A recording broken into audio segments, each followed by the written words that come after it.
Yes, very good evening, everyone. ഇപ്പൊ നമ്മള് wait ചെയ്തിരുന്ന കുറച്ച് ദിവസങ്ങളും നമ്മുടെ എക്സാം ഡേറ്റും എല്ലാം ഇങ്ങ് അടുത്തു. ഇപ്പൊ നമുക്കറിയാം, ഇതിന്റെ ഒരു ഫസ്റ്റ് സെഷൻ നിങ്ങൾക്ക് എല്ലാവർക്കും കിട്ടിയിട്ടുള്ളതാണ്. നമ്മുടെ ഫുഡ് സേഫ്റ്റി ഡിപ്പാർട്ട്മെന്റിന്റെ ടെക്നിക്കൽ അസിസ്റ്റന്റ് ഗ്രേഡ് 2. അതിൽ കൺഫർമേഷൻ ഡേറ്റ് ആയിരിക്കുകയാണ്. And exam date, notification date already previous ഇയറിൽ വന്നതാണ്. ആൻഡ് എക്സാം ഡേറ്റ് എന്ന് പറയുന്നത് ജൂൺ 12th. അപ്പൊ ഓൾറെഡി വി നോ ദാറ്റ്, അല്ലെ, നമുക്ക് അധികം സമയമില്ല. ഇനി ഒരു 75 days അല്ലെങ്കിൽ ഒരു വളരെ കുറച്ച് ദിവസങ്ങൾ നമ്മൾ കൗണ്ട് ചെയ്ത് വന്നപ്പോൾ മോസ്റ്റ് പ്രോബബ്ലി 75 days അകത്ത് നമ്മൾക്ക് പോർഷൻസ് എല്ലാം വളരെ ക്ലിയർ ആയി, വളരെ ക്രിസ്പായി, ബ്രീഫായി പഠിച്ചിട്ട് നമ്മുടെ എക്സാം ക്രാക്ക് ചെയ്യാനുള്ള സ്ട്രാറ്റജീസ് ഓൾറെഡി നിങ്ങൾ ഫസ്റ്റ് സെഷനകത്ത് എന്താണ് ഈ എക്സാം എന്നും ഇതിന്റെ സിലബസ് കാര്യങ്ങളെല്ലാം നിങ്ങൾ കേട്ടിട്ടുണ്ടാവുമെന്ന് വിശ്വസിക്കണം. അപ്പം ഈ ഒരു മൊഡ്യൂളിനകത്ത് അല്ലെങ്കിൽ ഈ ഒരു വെബിനാറിനകത്ത് നമ്മൾ ഡിസ്കസ് ചെയ്യാൻ പോകുന്നത് എങ്ങനെ നമുക്ക് ഒരു 75 days നമ്മൾക്ക് ഇതെല്ലാം പഠിച്ചെടുക്കാനായിട്ട് പറ്റും, അല്ലെങ്കിൽ എങ്ങനെ ഇത് വളരെ ക്രിസ്പായി എത്ര മൊഡ്യൂൾസ് എത്ര ഡേയ്സ് കൊണ്ട് നമുക്ക് പഠിക്കണം എന്നുള്ളതൊക്കെ നമുക്ക് ഇന്നത്തെ സെഷനിൽ നോക്കും. അപ്പോ ഇതെന്ന് പറഞ്ഞാല് എനിക്ക് പറയാനുള്ളത്, ഫുഡ് ടെക്നോളജി പഠിക്കുന്ന സ്റ്റുഡൻസിന് ഒരു ഗോൾഡൻ ഓപ്പർച്യൂണിറ്റി കിട്ടിയിരിക്കുകയാണ്. കാരണം എന്താന്ന് വെച്ചാൽ നമുക്കറിയാം, കേരളത്തിനകത്ത് നമ്മുടെ കേരള ഗവൺമെന്റ് നടത്തുന്ന ഒരു എക്സാമിനേഷൻ ആണ്. അപ്പൊ കേരളത്തിനകത്ത് നമുക്ക് 3 യൂണിവേഴ്സിറ്റീസ് ഉണ്ട്. അതായത് മഹാത്മാഗാന്ധി യൂണിവേഴ്സിറ്റി ഉണ്ട്, കാലിക്കറ്റ് ഉണ്ട്, അതേപോലെ തന്നെ കണ്ണൂരിനകത്ത് ഒരു കോളേജും ഉണ്ട്. അപ്പം ഈ യൂണിവേഴ്സിറ്റീസിനകത്തുള്ള കോളേജസിലാണ് ഫുഡ് ടെക്നോളജി കോഴ്സ് പ്രൊവൈഡ് ചെയ്യുന്നത്. അതുപോലെ തന്നെ PG ഡിപ്ലോമ പഠിച്ച കുട്ടികൾക്കും ഇത് അറ്റൻഡ് ചെയ്യാനായിട്ട് പറ്റും. അപ്പൊ ഇതിന്റെ കൂടുതലായിട്ട് എലിജിബിലിറ്റി കാര്യങ്ങളിലേക്കും ഞാൻ വിശദമായിട്ട് കിടക്കുന്നുണ്ട്. അതിന് മുന്നേ ഞാൻ പറയാണ്, ഫുഡ് ടെക്നോളജി പഠിക്കുന്ന കുട്ടികൾക്ക് കിട്ടിയിട്ടുള്ള ഒരു ഗോൾഡൻ ഓപ്പർച്യൂണിറ്റിയാണ്. ബിക്കോസ് നമ്മൾ എപ്പോഴും കംപ്ലൈന്റ് ചെയ്യുന്ന ഒരു കാര്യം എന്ന് പറഞ്ഞാൽ നമുക്ക് ഓപ്പർച്യൂണിറ്റീസ് ഇല്ല, ആരും നമുക്ക് ഓപ്പർച്യൂണിറ്റീസ് കൊടുന്ന് തരുന്നുമില്ല, നമ്മളായിട്ട് തേടി പോകുന്നുമില്ല. പക്ഷെ ഇതെന്ന് പറഞ്ഞാൽ നമുക്ക് കിട്ടിയിട്ടുള്ള ഒരു ഗോൾഡൻ ഓപ്പർച്യൂണിറ്റി തന്നെയാണ്. കാരണം നമ്മുടെ കേരള ഗവൺമെന്റ് അങ്ങനെ ഒരു ഓപ്പർച്യൂണിറ്റി കൊടുന്ന് തന്നിരിക്കുകയാണ്. അപ്പൊ നമ്മുടെ ഡ്യൂട്ടി എന്ന് പറഞ്ഞു കഴിഞ്ഞാൽ പോർഷൻസ് നോക്കി വളരെ ക്രിസ്പായി, വളരെ ബ്രീഫായി, ഒരു ഷോർട്ട് പീരീഡിനുള്ളിൽ നമ്മൾ ഇത് പഠിച്ച് എക്സാം എങ്ങനെ നമുക്ക് ക്രാക്ക് ചെയ്തെടുക്കാൻ പറ്റും എന്നുള്ള ഒരു കോച്ചിങ് കാര്യങ്ങളൊക്കെ നമ്മുടെ അക്കാഡമി പ്രൊവൈഡ് ചെയ്യുന്നുണ്ട്. അപ്പൊ അതിന്റെ ആദ്യത്തെ സെഷനിൽ നിങ്ങൾ കേട്ടിട്ടുണ്ട്. അപ്പൊ നമ്മൾക്ക് ഈ സെഷനിലോട്ട് കടക്കും. അപ്പൊ ഒരിക്കൽ കൂടെ ഞാൻ എല്ലാവരെയും വെൽക്കം ചെയ്യാണ്. നമ്മുടെ തുടക്കത്തിലുള്ള ഒരു കാറ്റഗറി നമ്പറും ഒരു കൺഫർമേഷൻ ഡേറ്റും എക്സാമിനേഷൻ ഡേറ്റും എല്ലാം ഞാൻ ഇവിടെ കൊടുത്തിട്ടുണ്ട്, നോട്ടിഫിക്കേഷൻ ഡേറ്റ് കൊടുത്തിട്ടുണ്ട്. അപ്പോൾ ഇതിപ്പോ ഏകദേശം മനസ്സിൽ ഇതിൽ നിന്ന് വെക്കേണ്ട ഒരു കാര്യം എന്ന് പറഞ്ഞാൽ നിങ്ങളുടെ കൺഫർമേഷൻ ഡേറ്റ് നോക്കുക, അതേപോലെ തന്നെ എക്സാമിനേഷൻ ഡേറ്റ് ഏറ്റവും കൂടുതലായിട്ട് വളരെയധികം ഇമ്പോർട്ടന്റ് ആയിട്ട് നമ്മുടെ മൈൻഡിലേക്ക് നമ്മൾ കീപ്പ് ചെയ്യുന്ന ഒരു കാര്യമാണ് ഇതിന്റെ എക്സാം ഡേറ്റ് എന്ന് പറയുന്നത്. ഈ ഒരു ഡേറ്റ് ഫോക്കസ് ചെയ്തുകൊണ്ട് വേണം നമ്മുടെ പ്രിപ്പറേഷൻസ് സ്റ്റാർട്ട് ചെയ്യാനായിട്ട്. അപ്പൊ ഇതിന്റെ എലിജിബിലിറ്റി കാര്യങ്ങൾ എങ്ങനെയൊക്കെയാണ് വരുന്നത്, എന്താണ് പ്രീവിയസ് ഇയറിൽ അല്ലെങ്കിൽ പ്രീവിയസ് എക്സാമിനേഷൻ ഇയറിലല്ല പ്രീവിയസ് എക്സാമിനേഷൻ ഡീറ്റെയിൽസ് എന്തൊക്കെയാണ്, ഇതിന്റെ മൊഡ്യൂൾസ് എന്തൊക്കെയാണ്, ഏതൊക്കെ ഏരിയയിലാണ് നമുക്ക് സ്പെഷ്യലൈസേഷൻസ് ചെയ്യേണ്ടത്, ഈ കാര്യങ്ങളൊക്കെ നമ്മൾ ഇതിനകത്ത് പറയുന്നുണ്ട്. അതുപോലെ നല്ല ഒരു എഫക്റ്റീവ് ആയിട്ടുള്ള ഒരു സ്റ്റഡി പ്ലാനും ഒരു റിവിഷനും മോക്ക് ടെസ്റ്റും അടക്കം എങ്ങനെ നമുക്ക് നല്ലൊരു സ്റ്റഡി പ്ലാൻ കൊണ്ടുവരാം. അതേപോലെ തന്നെ അതിലൂടെ നമ്മുടെ ഇൻസ്റ്റിറ്റ്യൂഷനെ പറ്റി കുറച്ച് ഡീറ്റെയിൽസും കാര്യങ്ങളൊക്കെ നിങ്ങൾക്ക് വളരെ ഈസി ആയിട്ട് മനസ്സിലാക്കാൻ പറ്റുന്ന ഒരു ചെറിയൊരു വീഡിയോ ആണ് നമ്മളിപ്പോ നോക്കുന്നത്.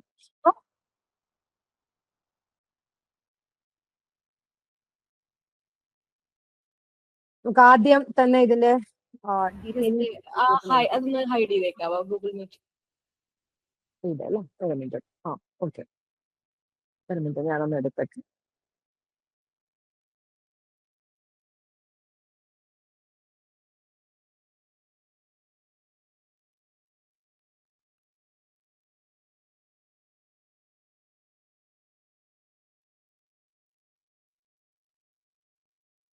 അപ്പോ ഇത് ഞാൻ നേരത്തെ പറഞ്ഞ പോലെ തന്നെ നമ്മുടെ ഫുഡ് സേഫ്റ്റി ഡിപ്പാർട്ട്മെന്റിന്റെ ടെക്നിക്കൽ അസിസ്റ്റന്റ് ഗ്രേഡ് 2 ആണ്.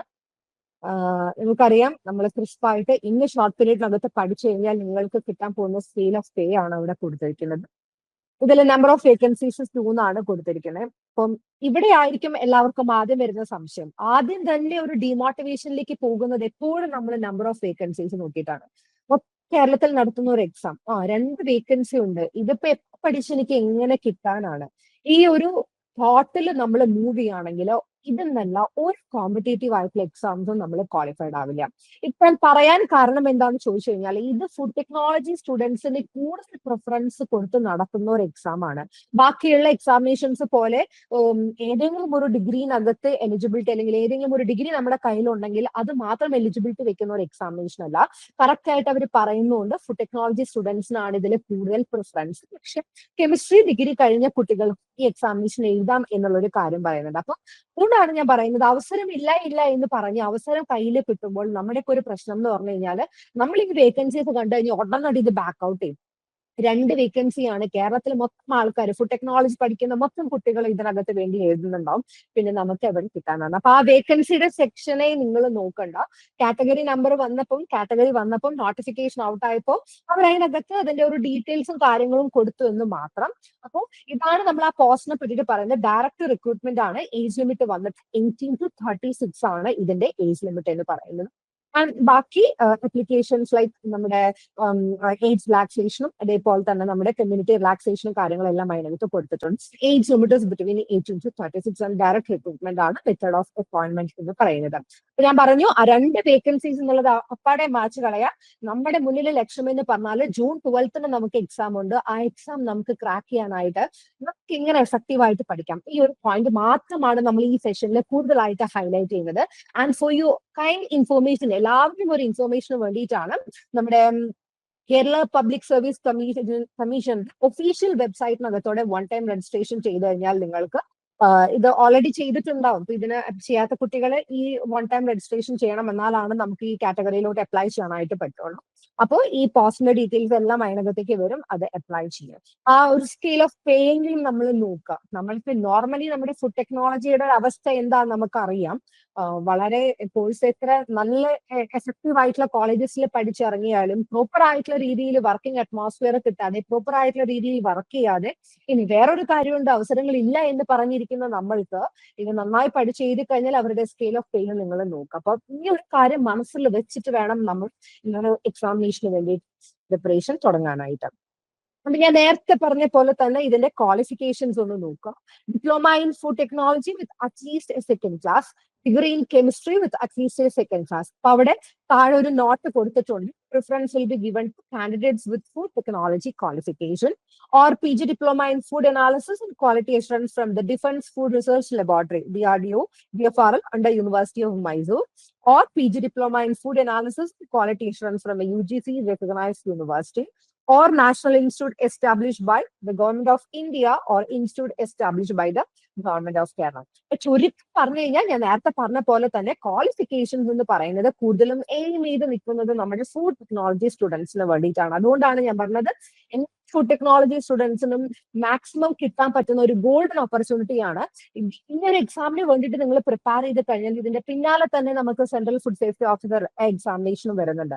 അപ്പം ഒരേ കാര്യങ്ങൾ തന്നെ പഠിച്ചു കഴിഞ്ഞാൽ കുറച്ചും കൂടി അഡ്വാൻസ്ഡ് ആയിട്ട് പഠിച്ചു കഴിഞ്ഞാൽ നമ്മൾ പറയില്ല ഒരു വെടിക്ക് 2 പക്ഷികൾ എന്ന് പറയുന്ന പോലെയാണ് ഈ 2 എക്സാംസും ഒരു ഗോൾഡൻ സ്റ്റാർസ് ആയിട്ടാണ് നമ്മുടെ മുന്നിൽ വന്ന് നിൽക്കുന്നത്.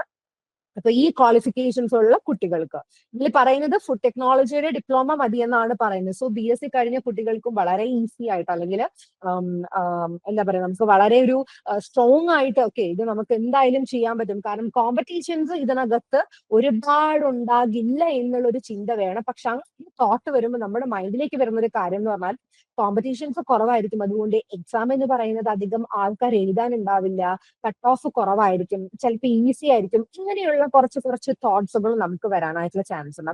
നമ്മൾ ഇവിടുത്തെ ഒരു പാർട്ട് എന്ന് പറഞ്ഞാൽ ജസ്റ്റ് ഡു യുവർ കർമ്മ. നമ്മൾ പഠിക്കുക, നമ്മൾ അതിന് വേണ്ടിയിട്ട് പ്രിപ്പയർ ചെയ്യാം. ബാക്കിയുള്ള കാര്യങ്ങളൊന്നും നമ്മളെ അലട്ടുന്ന കാര്യങ്ങളല്ല.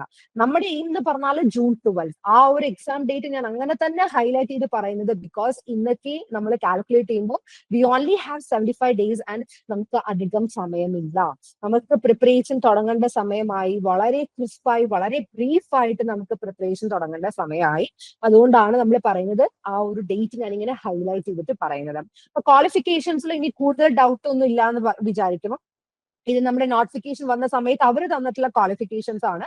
ഫുഡ് ടെക്നോളജി ഡിപ്ലോമ, PG ഡിപ്ലോമയുള്ള കുട്ടികൾക്ക്, പോസ്റ്റ് കോഴ്സ് ഡിഗ്രി പഠിക്കുന്ന കുട്ടികൾക്ക്, കഴിഞ്ഞ കുട്ടികൾക്കും എഴുതാൻ പറ്റും. അതേപോലെ തന്നെ കെമിസ്ട്രിയിൽ ഡിഗ്രി ഉള്ള കുട്ടികൾക്കും ഈ ഒരു എക്സാമിനേഷൻ എഴുതാനായിട്ട് പറ്റും. കൂടുതൽ പ്രിഫറൻസ് നമ്മൾ കൊടുക്കുന്നത്, അതായത് ലിസ്റ്റിൽ ഒരുപാട് പേര് വന്നാലും ഇപ്പൊ ഫസ്റ്റ് റാങ്ക് വന്നാലും നമ്മൾ കൂടുതൽ പ്രിഫറൻസ് എന്ന് പറയുന്നത് ഫുഡ് ടെക്നോളജി ക്വാളിഫിക്കേഷൻ കഴിഞ്ഞിട്ടുള്ള കുട്ടികൾക്കാണ് കൂടുതൽ പ്രിഫറൻസ് കൊടുക്കുന്നത്. എന്ന് വെച്ചിട്ട് ഇത് കെമിസ്ട്രി കഴിഞ്ഞ കുട്ടികൾക്ക് കിട്ടില്ല എന്നുള്ള മീനിങ്ങിലല്ല ഞാൻ പറയുന്നത്, അല്ലെങ്കിൽ ഇത് പഠിക്കാൻ പാടായിരിക്കും എന്നുള്ള മീനിങ്ങിലല്ല പറയുന്നത്. ആ ഒരു നോട്ട് അവർ തന്നെ തന്നതാണ്. ബിക്കോസ് നമുക്കറിയാം ഫുഡ് സേഫ്റ്റി ഡിപ്പാർട്ട്മെന്റ് ആണ്, ലാബിൽ കിടന്ന് വർക്ക് ചെയ്യേണ്ടതാണ്. അപ്പൊ കൂടുതലും ബേസിക്സ് കുറച്ചും കൂടെ റൂട്ടായിട്ട് ഇൻഡെപ്ത് ആയിട്ട് ഫുഡ് ടെക്നോളജി സ്റ്റുഡൻസ് കുറച്ചും കൂടെ അറിയുന്ന കാരണമാണ് അങ്ങനെ ഒരു നോട്ട് കൊടുത്തിരിക്കുന്നത്.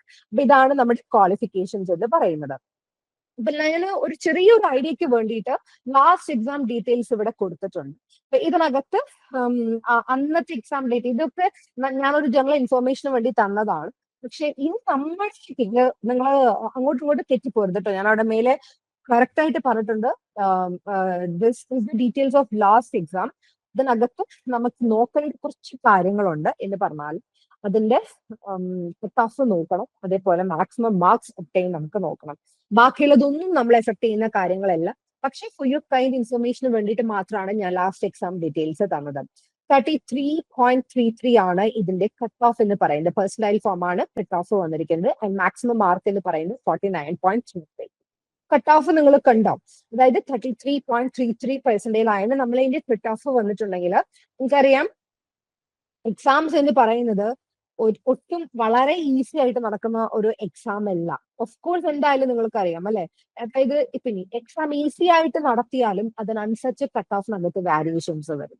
അപ്പൊ നമ്മൾ കടന്നു ചെല്ലേണ്ട കുറച്ച് ഏരിയ ഉണ്ട്. അപ്പൊ നമുക്ക് ഈ ഒരു റേഞ്ച് വെച്ചിട്ട്, ഈ ഒരു കട്ട് ഓഫ് റേഞ്ച് വെച്ചിട്ട് നമുക്ക് നമ്മുടെ പ്രിപ്പറേഷൻസിനെ, അതായത് ഈ വർഷത്തേക്കുള്ള പ്രിപ്പറേഷൻസിനെ നമുക്ക് കൂടെ പിടിക്കും.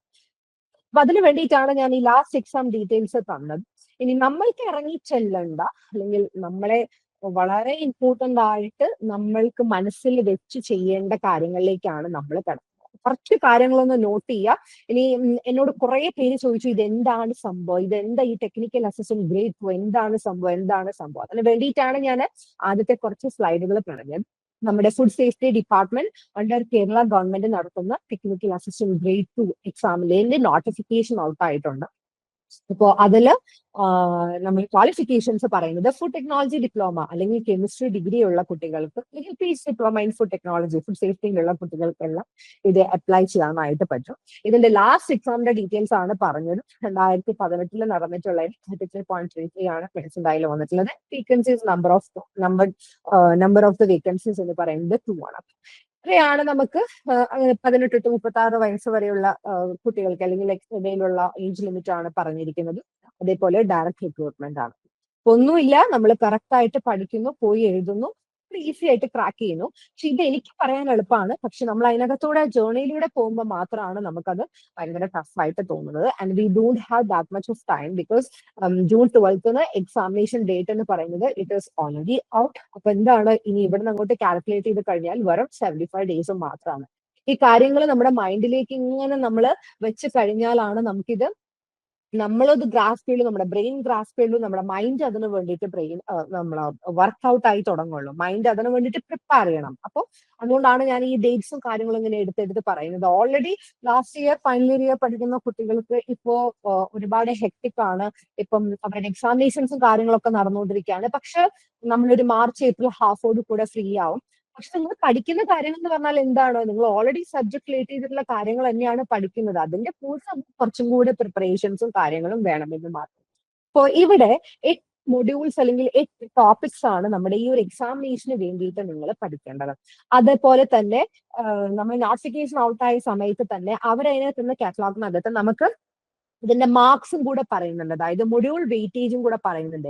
ഏത് ഏരിയ ആണ് നമ്മുടെ എക്സാമിനേഷന് നമ്മൾ കൂടുതൽ ഇമ്പോർട്ടൻസ് കൊടുത്ത് പഠിക്കേണ്ടത് എന്നുള്ളതും കൂടെ ഇതിനകത്ത് പറയുന്നുണ്ട്. ആദ്യത്തെ സെക്ഷൻ വന്നിട്ട് നമ്മുടെ ഫുഡ് കെമിസ്ട്രി ആണ്. എനിക്ക് തോന്നുന്നു ഡിഗ്രി പഠിക്കുന്ന, ഡിപ്ലോമ പഠിക്കുന്ന, PG ഡിപ്ലോമ പഠിക്കുന്ന കുട്ടികളാണെങ്കിലും നിങ്ങളുടെ ഏതെങ്കിലും ഒരു സെമിസ്റ്ററിൽ നമ്മൾ ഫുഡ് കെമിസ്ട്രി എന്ന് പറയുന്ന ഒരു സബ്ജക്ട് പഠിക്കുന്നുണ്ട്. അതിൽ നിന്ന് ചോദിക്കുന്ന ക്വസ്റ്റ്യൻസ് എന്ന് പറഞ്ഞാൽ 10 മാർക്കിന്റെ ക്വസ്റ്റ്യൻസ് ആണ് നമുക്ക് ചോദിക്കപ്പെടുന്നത്. അതേപോലെ തന്നെ രണ്ടാമത്തെ സെക്ഷൻ ആണ് നമ്മുടെ ഫുഡ് മൈക്രോബയോളജി. ഇതെല്ലാം ഇതിനകത്ത് കൊടുത്തിരിക്കുന്ന 7 അതിൽ ലാസ്റ്റത്തെ ഇതെന്ന് പറഞ്ഞാൽ നമ്മുടെ general aptitude and general knowledge GK ആണ്. അതൊഴിച്ച് ബാക്കിയുള്ള 7 ടോപ്പിക്സും നിങ്ങൾ എല്ലാ ഫുഡ് ടെക്നോളജി സ്റ്റുഡൻസും എനിക്ക് തോന്നുന്നു 7 ഡിഫറെന്റ് ആയിട്ടുള്ള സബ്ജക്ട്സ് ആയിട്ട് ഓൾറെഡി നിങ്ങളുടെ കോഴ്സിൽ പഠിക്കുന്നുണ്ട്. PGക്ക് വരുമ്പോൾ എല്ലാം നമ്മൾ സ്പെഷ്യലൈസേഷൻസ് ആണ്, ലൈക്ക് ഇതിന്റെ കുറച്ചും കൂടി വാസ്റ്റ് ആയിട്ടാണ് പഠിക്കുന്നത്. പക്ഷെ ഡിപ്ലോമയാണെങ്കിലും ഡിഗ്രിക്കാണെങ്കിലും കുട്ടികളെ ഇതിന്റെ എല്ലാം ഓരോ സബ്ജക്ട്സും ഈ ഇവിടെ കൊടുത്തിരിക്കുന്ന ഓരോ ടോപ്പിക്സ് എന്ന് പറയുന്നത് ഓരോ സബ്ജക്റ്റ് ആയിട്ടാണ് നിങ്ങൾ പഠിക്കുന്നത്. അപ്പൊ ഫുഡ് മൈക്രോബയോളജി വന്നിരിക്കുന്നത് 10 മാർക്കിനാണ്. അതേപോലെ തന്നെ നമ്മുടെ ഫുഡ് ടെക്നോളജി, നമ്മുടെ കോർ സാധനം, നമ്മുടെ ഫുഡിലേക്ക് ഇറങ്ങി ചെല്ലുമ്പോൾ അല്ലെങ്കിൽ നിങ്ങൾ എടുത്ത് പഠിക്കുന്ന സമയത്ത് നമ്മുടെ കോർ ആയിട്ട് നമ്മൾ പഠിക്കുന്ന ഫുഡ് ടെക്നോളജിയിൽ നിന്നും 10 മാർക്കാണ് ചോദിക്കുന്നത്, ക്വസ്റ്റ്യൻസ് നമുക്ക് വരുന്നത്. അതേപോലെ തന്നെ ഫുഡ് എഞ്ചിനീയറിംഗും 10 മാർക്സിനാണ് ചോദിക്കുന്നത്. വന്നിട്ടുള്ളതാണ് ഫുഡ് സേഫ്റ്റി ആൻഡ് സ്റ്റാൻഡേർഡ്. നമുക്കറിയാം നമ്മളൊരു ഫുഡ് സേഫ്റ്റി ഡിപ്പാർട്ട്മെന്റിന്റെ കീഴിലാണ് ഇന്ന് നിങ്ങൾ വർക്ക് ചെയ്യാനായിട്ട് പോകുന്നത്. അപ്പോൾ ഫുഡ് സേഫ്റ്റിയും അതേപോലെ തന്നെ അതിന്റെ സ്റ്റാൻഡേർഡ്സ്, അതായത് ലോസ് എന്താണ്, എന്തൊക്കെയാണ് ഹൈജീൻ ആയിട്ടുള്ള കുറച്ച് കണ്ടീഷൻസ് നമ്മൾ ഫോളോ ചെയ്യേണ്ടത് അല്ലെ. നമുക്കറിയാം ഒരു ഇൻഡസ്ട്രി റൺ ചെയ്യുന്ന സമയത്ത്, ഒരു ലാബ് റൺ ചെയ്യുന്ന സമയത്ത് ഇപ്പൊ ഒരു ഫുഡ് പ്രൊഡക്ഷൻ ഉണ്ടെങ്കിൽ നമുക്ക് നമ്മുടെ വീട്ടിലുണ്ടാക്കുന്ന ലാഘവത്തോട് കൂടെ നമുക്കൊരു ഫുഡ് ഉണ്ടാക്കാനായിട്ട് പറ്റില്ല. ബിക്കോസ് നമ്മൾ ഹോമില് നമ്മളൊരു ഫുഡ് പ്രിപ്പറേഷൻ ചെയ്യുന്ന സമയത്ത് ഓഫ് കോഴ്സ് അത് കൺസ്യൂം ചെയ്യുന്ന ആൾക്കാരെന്ന് പറഞ്ഞാൽ വളരെ കുറവാണ്. വളരെ കുറച്ച് ഫുഡ് ഉണ്ടാക്കുന്ന കാരണം നമ്മൾ അത് വളരെ ശ്രദ്ധയോട് കൂടെ ചെയ്യും. പക്ഷേ ഇതൊരു ലാർജ് സ്കെയിൽ ആയിട്ട് പോകുമ്പോൾ അല്ലെങ്കിൽ ഒരു കൊമേഴ്ഷ്യൽ രീതിയിലേക്ക് പോകുമ്പോൾ നിങ്ങൾക്കറിയാം നമ്മുടെ ഒരാളുടെ കയ്യിൽ ഒതുങ്ങാത്ത രീതിയിലുള്ള പ്രിപ്പറേഷൻസും പ്രൊഡക്ഷൻസും അതേപോലെ ഹെവി ആയിട്ടുള്ള ഇൻസ്ട്രുമെന്റ്സ് ഒക്കെ യൂസ് ചെയ്യുന്നതാണ്. അപ്പൊ അവിടെ നമ്മൾ ഫോളോ ചെയ്യേണ്ട കുറേയധികം സ്റ്റാൻഡേർഡ്സ് ഉണ്ട്. അല്ലെങ്കിൽ ഒരു ഫുഡ് നമ്മൾ പുറത്തേക്ക് ഉണ്ടാക്കുന്ന സമയത്ത്, പുറത്തേക്ക് നമ്മൾ പ്രൊഡക്ഷനിലോട്ട് വിടുന്ന സമയത്ത് അതിന്റെ പ്രിപ്പറേഷൻ, അതിന്റെ പ്രൊഡക്ഷൻ തൊട്ട് നമ്മൾ കൺസ്യൂമറിന്റെ കയ്യിലെത്തുന്നത് വരെയുള്ള ഒരു ഫുഡിന്റെ സേഫ്റ്റിയും സ്റ്റാൻഡേർഡ്സ് ഒക്കെ നമുക്ക് കീപ്പ് ചെയ്യണം. അപ്പോ ഈ ഒരു ജോലിയിൽ അല്ലെങ്കിൽ ഈ ജോബ് പ്രൊഫൈലിൽ നിൽക്കുന്ന എല്ലാ ആൾക്കാർക്കും ഇതിന്റെ ബേസ് എന്ന് പറയുന്നത് ഫുഡ് സേഫ്റ്റി ആൻഡ് സ്റ്റാൻഡേർഡ് ആണ്. അതാണ് ഏറ്റവും കൂടുതലായിട്ട് നമ്മൾക്ക് ഈ എക്സാമിന് ചോദിക്കുന്നത്. ഇമ്പോർട്ടന്റ് ആയിട്ടുള്ള സെക്ഷൻ എന്ന് പറയുന്നത് അതാണ്. ആൻഡ് 25 മാർക്സിനാണ് ആ ഒരു മൊഡ്യൂൾ അല്ലെങ്കിൽ ഒരു ടോപ്പിക്കിനകത്ത് നമുക്ക് ചോദിക്കാൻ പോകുന്നത്. അടുത്താണ് laboratory ecosystem of SSSI. SSSI എന്താന്ന് എല്ലാവർക്കും അറിയാം അല്ലെ. നമ്മുടെ തറവാട് എന്ന് പറയുന്ന രീതിയിൽ നമ്മൾ കീപ്പ് ചെയ്യുന്ന നമ്മുടെ ബൈക്കാണ് ശരിക്കും SSSI എന്ന് പറയുന്നത്. അവരാണ് പുട്ട് ഫോർവേഡ് ചെയ്യുന്നത്. അതായത് ഒരു ഫുഡ് ഉണ്ടാക്കുന്ന സമയത്ത്, നമ്മളൊരു ഇൻഡസ്ട്രി റൺ ചെയ്യുന്ന സമയത്ത് നിങ്ങൾ ഇത്രയും കാര്യങ്ങൾ ചെയ്യണം അല്ലെങ്കിൽ ഇന്ന ലോസ് നിങ്ങൾ ഫോളോ ചെയ്യണം എന്ന് പറയുന്ന, അല്ലെങ്കിൽ ഒരു വളരെ ഹാർമണിയസ് ആയിട്ടുള്ള രീതിയിൽ എങ്ങനെ നമുക്ക് ഒരു നല്ല എൻവയോൺമെന്റിൽ ഒരു ഫുഡ് ഇൻഡസ്ട്രി റൺ ചെയ്ത് കൊണ്ടുപോകാം എന്നുള്ള കാര്യം പറഞ്ഞു തരുന്നത് ആരാണ്? നമ്മുടെ SSSI ആണ്. അപ്പൊ അവർക്ക് ഒരു ലബോറട്ടറി എക്കോസിസ്റ്റം ഉണ്ട്. അതായത് അവർ പറയുന്ന കുറച്ച് കണ്ടീഷൻസ്, കുറച്ച് കാര്യങ്ങൾ നമുക്ക് ശ്രദ്ധിക്കേണ്ടതായിട്ടുണ്ട്. 10 മാർക്സിനാണ് ചോദിക്കുന്നത്. പിന്നെ വരുന്ന മൊഡ്യൂൾ ആണ് നമ്മുടെ 7ാമത്തെ ഫുഡ് ക്വാളിറ്റി അനാലിസിസ് എന്ന് പറയുന്നത്. 15 മാർക്കിനാണ് അത് ചോദിക്കുക. അപ്പൊ ആദ്യത്തെ നമ്മുടെ ഫുഡ് സേഫ്റ്റി ആൻഡ് സ്റ്റാൻഡേർഡ്, അതേപോലെ തന്നെ അത് 25 മാർക്സും, പിന്നെ നമ്മുടെ ഫുഡ് ക്വാളിറ്റി അനാലിസിസ് അതാണ് 15 മാർക്സിന് ചോദിക്കുക. പഠിക്കുമ്പോൾ ഫുഡ് റിലേറ്റ് ചെയ്ത് പഠിച്ചിട്ടുള്ള എല്ലാ കുട്ടികൾക്കും ഏകദേശം ഒരു കാര്യം മനസ്സിലായിട്ടുണ്ടാവും. ഈ ഒരു മൊഡ്യൂൾ വെയിറ്റേജിൽ നിന്ന് അല്ലെങ്കിൽ ഈ ഒരു മാർക്ക് സെക്ഷനിൽ നിന്ന് ഏത് ടോപ്പിക്സ് ആണ് കൂടുതൽ സ്ട്രെസ് ഔട്ട് ചെയ്ത് പഠിക്കേണ്ടത്. അല്ലെങ്കിൽ നമ്മുടെ ജോബ് റോൾ അല്ലെ, ഫുഡ് ടെക്നോളജി പഠിച്ച കുട്ടികൾക്ക്, കെമിസ്ട്രി പഠിച്ച കുട്ടികൾക്ക് ഐഡിയ ഉണ്ടാവില്ല എന്നല്ല പറയുന്നത്. പക്ഷെ ഈ ഫുഡ് സേഫ്റ്റി എന്താണ്, ഈ ഫുഡ് ക്വാളിറ്റി അനാലിസിസ് എന്താണ്, ഫുഡ് ക്വാളിറ്റി അനാലിസിസും അവർ കേട്ടിട്ടുണ്ടാവും. പക്ഷെ നമ്മൾ ഫുഡ് ടെക്നോളജി സ്റ്റുഡൻസ് കുറച്ചും കൂടെ അതിനകത്തേക്ക് ഇമ്പോർട്ടൻസ് കൊടുത്ത് ചെയ്യുന്നതാണ്. ലാബിൽ നമ്മൾ കൂടുതലും ക്വാളിറ്റി അനാലിസിസുകളാണ് ചെയ്യുന്നത്. അപ്പൊ ഇത് പഠിക്കുന്ന കുട്ടികൾക്ക് ഏകദേശം ഒരു ധാരണ വന്നിട്ടുണ്ടാവും ഏത് സെക്ഷനിലാണ് നമ്മൾ കൂടുതൽ ഫോക്കസ് ചെയ്യേണ്ടത്. നമ്മുടെ ജോബ് റോൾ എന്താണെന്നുള്ളത് നിങ്ങൾക്ക് മനസ്സിലായിട്ടുണ്ടാവും. എന്താണ് ഫുഡ് സേഫ്റ്റി ആണ് നമ്മുടെ ജോബ് റോൾ മെയിൻ ആയിട്ട് വരുന്നത്. ലാബിലേക്ക് നമുക്കൊരു സാമ്പിൾ വന്നാൽ നമ്മൾ എങ്ങനെ അനാലിസിസ് ചെയ്യും, നമ്മൾ എന്തൊക്കെ സ്റ്റാൻഡേർഡും സേഫ്റ്റി മെഷേഴ്സും നമ്മളെല്ലാം നോക്കണം. അതാണ് ഏറ്റവും കൂടുതൽ ഇമ്പോർട്ടൻസ് കൊടുത്ത് പഠിക്കേണ്ട സെക്ഷൻസും. അതേപോലെ മൊഡ്യൂൾ വെയിറ്റേജ് കൂടുതൽ അതിനാണ് നമ്മുടെ ഫുഡ് സേഫ്റ്റി ആൻഡ് സ്റ്റാൻഡേർഡ്, അതേപോലെ തന്നെ ഫുഡ് ക്വാളിറ്റി അനാലിസിസ്. ഇതിലുള്ള ഓരോ കാര്യങ്ങളിലും വളരെ ഡീപ്പ് ആയിട്ടുള്ള നോളജ് വേണം, പ്രത്യേകിച്ച് നമ്മുടെ ഫുഡ് സേഫ്റ്റി ആൻഡ് സ്റ്റാൻഡേർഡ്സിനകത്ത്. കാരണം എന്താണെന്ന് വെച്ചാൽ മൊഡ്യൂൾ വെയിറ്റേജ് കൂടുന്നത് അനുസരിച്ച് നിങ്ങൾ അത് പഠിച്ചു കഴിഞ്ഞാൽ എക്സാമിനേഷൻ നമുക്ക് കുറച്ചും കൂടെ കമ്പാരിറ്റീവ്ലി ഈസി ആയിട്ട് മാറും. ഇതിന് വെയിറ്റേജ് കൂടുതലാണ്, പക്ഷെ സാധാരണ ഫുഡ് സേഫ്റ്റിയും സ്റ്റാൻഡേർഡും ഫുഡ് ക്വാളിറ്റി അനാലിസിസും പഠിക്കുക എന്ന് പറയുമ്പോൾ തന്നെ കുറച്ച് മടിയുള്ള ഒരു കാര്യമാണ് കുട്ടികൾക്ക്. അത് ഭയങ്കര ഡൾ ആയിട്ടുള്ള ഒരു ബോറിംഗ് സബ്ജക്റ്റ് ആണ്, ബോറിംഗ് ടോപ്പിക്സ് ആണ്. ലോസും കാര്യങ്ങളും സ്റ്റാൻഡേർഡ്സും റെഗുലേഷൻസും ഒക്കെയാണ്. അപ്പൊ നമുക്കിത് വെറുതെ ഇങ്ങനെ നമ്മൾ സോഷ്യൽ സയൻസ് പഠിക്കുന്ന പോലെ പഠിച്ചു പോകണം. ഇൻട്രസ്റ്റിംഗ് ആയിട്ടുള്ള റിസൾട്ട്സും കാര്യങ്ങളും ഡിസ്കഷൻസും ഒന്നും ഇല്ല. അതുകൊണ്ട് തന്നെ കൂടുതലും ഒരു പ്രവണത കാണുന്നത് നമ്മുടെ നോർമൽ എക്സാമിനേഷൻസ് ആണെങ്കിലും ഈ ഒരു പോർഷൻ അങ്ങോട്ട് സ്കിപ്പ് ചെയ്യാം, എന്തെങ്കിലുമൊക്കെ എഴുതി വെക്കുക, ബാക്കിയുള്ള പോർഷൻസ് നന്നായിട്ട് പഠിക്കുക, അങ്ങനെയാണ് കാണുന്നത്. പക്ഷെ ഇവിടെ നമ്മൾ അങ്ങനെ ചെയ്തു കഴിഞ്ഞാൽ നമുക്ക് നമ്മുടെ അവസരം നഷ്ടപ്പെട്ടു പോകാനുള്ള ചാൻസ് കാണുന്നുണ്ട്. അതുകൊണ്ടാണ് ഈ മൊഡ്യൂൾ വൈസ് മാർക്സ് നമ്മൾ പറഞ്ഞത്. ഫൈനലി നമുക്ക് വരുന്ന ജനറൽ ആപ്റ്റിറ്റ്യൂഡ്, അതേപോലെ തന്നെ ജനറൽ നോളജ്, അതാണ് നമ്മുടെ 10 മാർക്സിന് ചോദിക്കുന്നുണ്ട്. ജനറൽ നോളജ്, ജി കെ നിങ്ങൾക്ക് അറിയാം. ജി കെ എന്ന് പറയുമ്പോൾ ഫുഡ് റിലേറ്റ് ചെയ്തിട്ടുള്ള ജി കെക്ക് കൂടുതൽ ഇമ്പോർട്ടൻസ് കൊടുത്ത് പഠിക്കണം. അതായത് പുതിയ പുതിയ സ്കീംസുകൾ, പുതിയ പുതിയ യോജനാസ്, പുതിയ പുതിയ ഫണ്ടിങ് സിസ്റ്റംസ്, അല്ലെങ്കിൽ എന്തൊക്കെയാണ് റീസെന്റ് ലോഞ്ച് ചെയ്തിട്ടുള്ള കാര്യങ്ങൾ, കുറെ അഡ്വാൻസ്മെന്റ്സ്, കുറെ ടെക്നോളജിക്കൽ അഡ്വാൻസ്മെന്റ്സ് നമുക്ക് ഫുഡ് ഇൻഡസ്ട്രീസിനകത്ത് ഇപ്പൊ അവൈലബിൾ ആണ്. സോ നമ്മൾ എല്ലാവരും അതിനെക്കുറിച്ച് ഭയങ്കര അവെയർ ആയിട്ടിരിക്കണം. ആൻഡ് ഓഫ് കോഴ്സ് ഞാൻ പറയുന്നു, നമ്മൾ ഈ ഒരു എക്സാമിനേഷന് വേണ്ടി മാത്രമല്ല, as a food technology students you all should be aware about what is happening in food industry. അല്ലെ, എന്തൊക്കെയാണ് നമ്മുടെ ഫുഡ് ഇൻഡസ്ട്രിയിനകത്ത് നടക്കുന്നത്. ബിക്കോസ് നമുക്കാണ് റവല്യൂഷൻ കൊണ്ടുവരാൻ പറ്റുന്ന ആൾക്കാർ ഫുഡിനകത്ത്. ബിക്കോസ് എല്ലാ ഫുഡ് വേണം അല്ലെ. അപ്പൊ ഫുഡിനകത്ത് നമ്മൾ കൂടുതൽ റിസർച്ചുകൾ നടത്തുന്നതോറും കൂടുതൽ കാര്യങ്ങൾ ഇൻപുട്സ് കൊടുക്കുന്നതോറും അത്രയധികം വളരെ രസകരമായിട്ടുള്ള ഔട്ട്കംസ് ആണ് വരുന്നത്. പക്ഷെ വാട്ട് ഈസ് എ പ്രോബ്ലം എന്ന് പറഞ്ഞാൽ പഠിക്കുന്ന കുട്ടികളെല്ലാം സബ്ജക്ട് ഓറിയന്റ് ചെയ്ത് ആ ഒരു ടോപ്പിക്കിലേക്ക് മാത്രം ഒതുങ്ങി പോവുകയാണ് ചെയ്യുന്നത്. നമുക്ക് എന്താണ് ആ ഒരു ഫുഡ് റിലേറ്റ് ചെയ്തിട്ടുള്ള ഒരു പൊതുവിജ്ഞാനം നമുക്ക് വേണം, എന്താണ് ശരിക്കും സംഭവിച്ചുകൊണ്ടിരിക്കുന്നത്. അപ്പൊ ആ ഒരു അപ്ഡേഷൻസ് നമുക്ക് റെഗുലർ ആയിട്ട് തന്നെ വേണം. അപ്പോൾ ഇത്രയാണ് നമ്മുടെ 8 സെക്ഷൻസ് അല്ലെങ്കിൽ 8 മൊഡ്യൂൾസ് എന്ന് പറയുന്നത്. 10 മാർക്കിന് ഫുഡ് കെമിസ്ട്രി ചോദിക്കും, 10 മാർക്കിന് ഫുഡ് മൈക്രോബയോളജി, 10 മാർക്സിന് ഫുഡ് ടെക്നോളജി, 10 മാർക്സിന് ഫുഡ് എഞ്ചിനീയറിംഗ്, അതേപോലെ 25 മാർക്സിന് ഫുഡ് സേഫ്റ്റി ആൻഡ് സ്റ്റാൻഡേർഡ്, 10 മാർക്സിന് ലബോറട്ടറി ഇക്കോസിസ്റ്റം ഓഫ് FSSAI, 15 മാർക്സിന് ഫുഡ് ക്വാളിറ്റി ആൻഡ് അനാലിസിസ്, പിന്നെ ബാക്കി 10 മാർക്സിന് general aptitude and general knowledge ആണ് ചോദിക്കുന്നത്.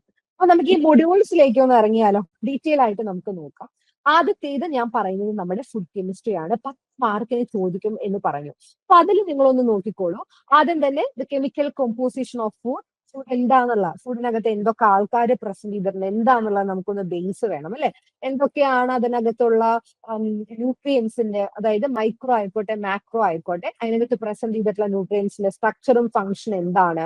അതേപോലെ തന്നെ നമ്മൾ ഈ ന്യൂട്രിയൻസ്, നിങ്ങൾക്കറിയാലോ ഫുഡിനകത്തുള്ള മേജർ കോമ്പോസിഷൻ ന്യൂട്രിയൻസ് എന്ന് പറയുന്നത് നമ്മുടെ carbohydrate, protein, lipid, vitamin, mineral, pigments, RD ഒക്കെയാണ്.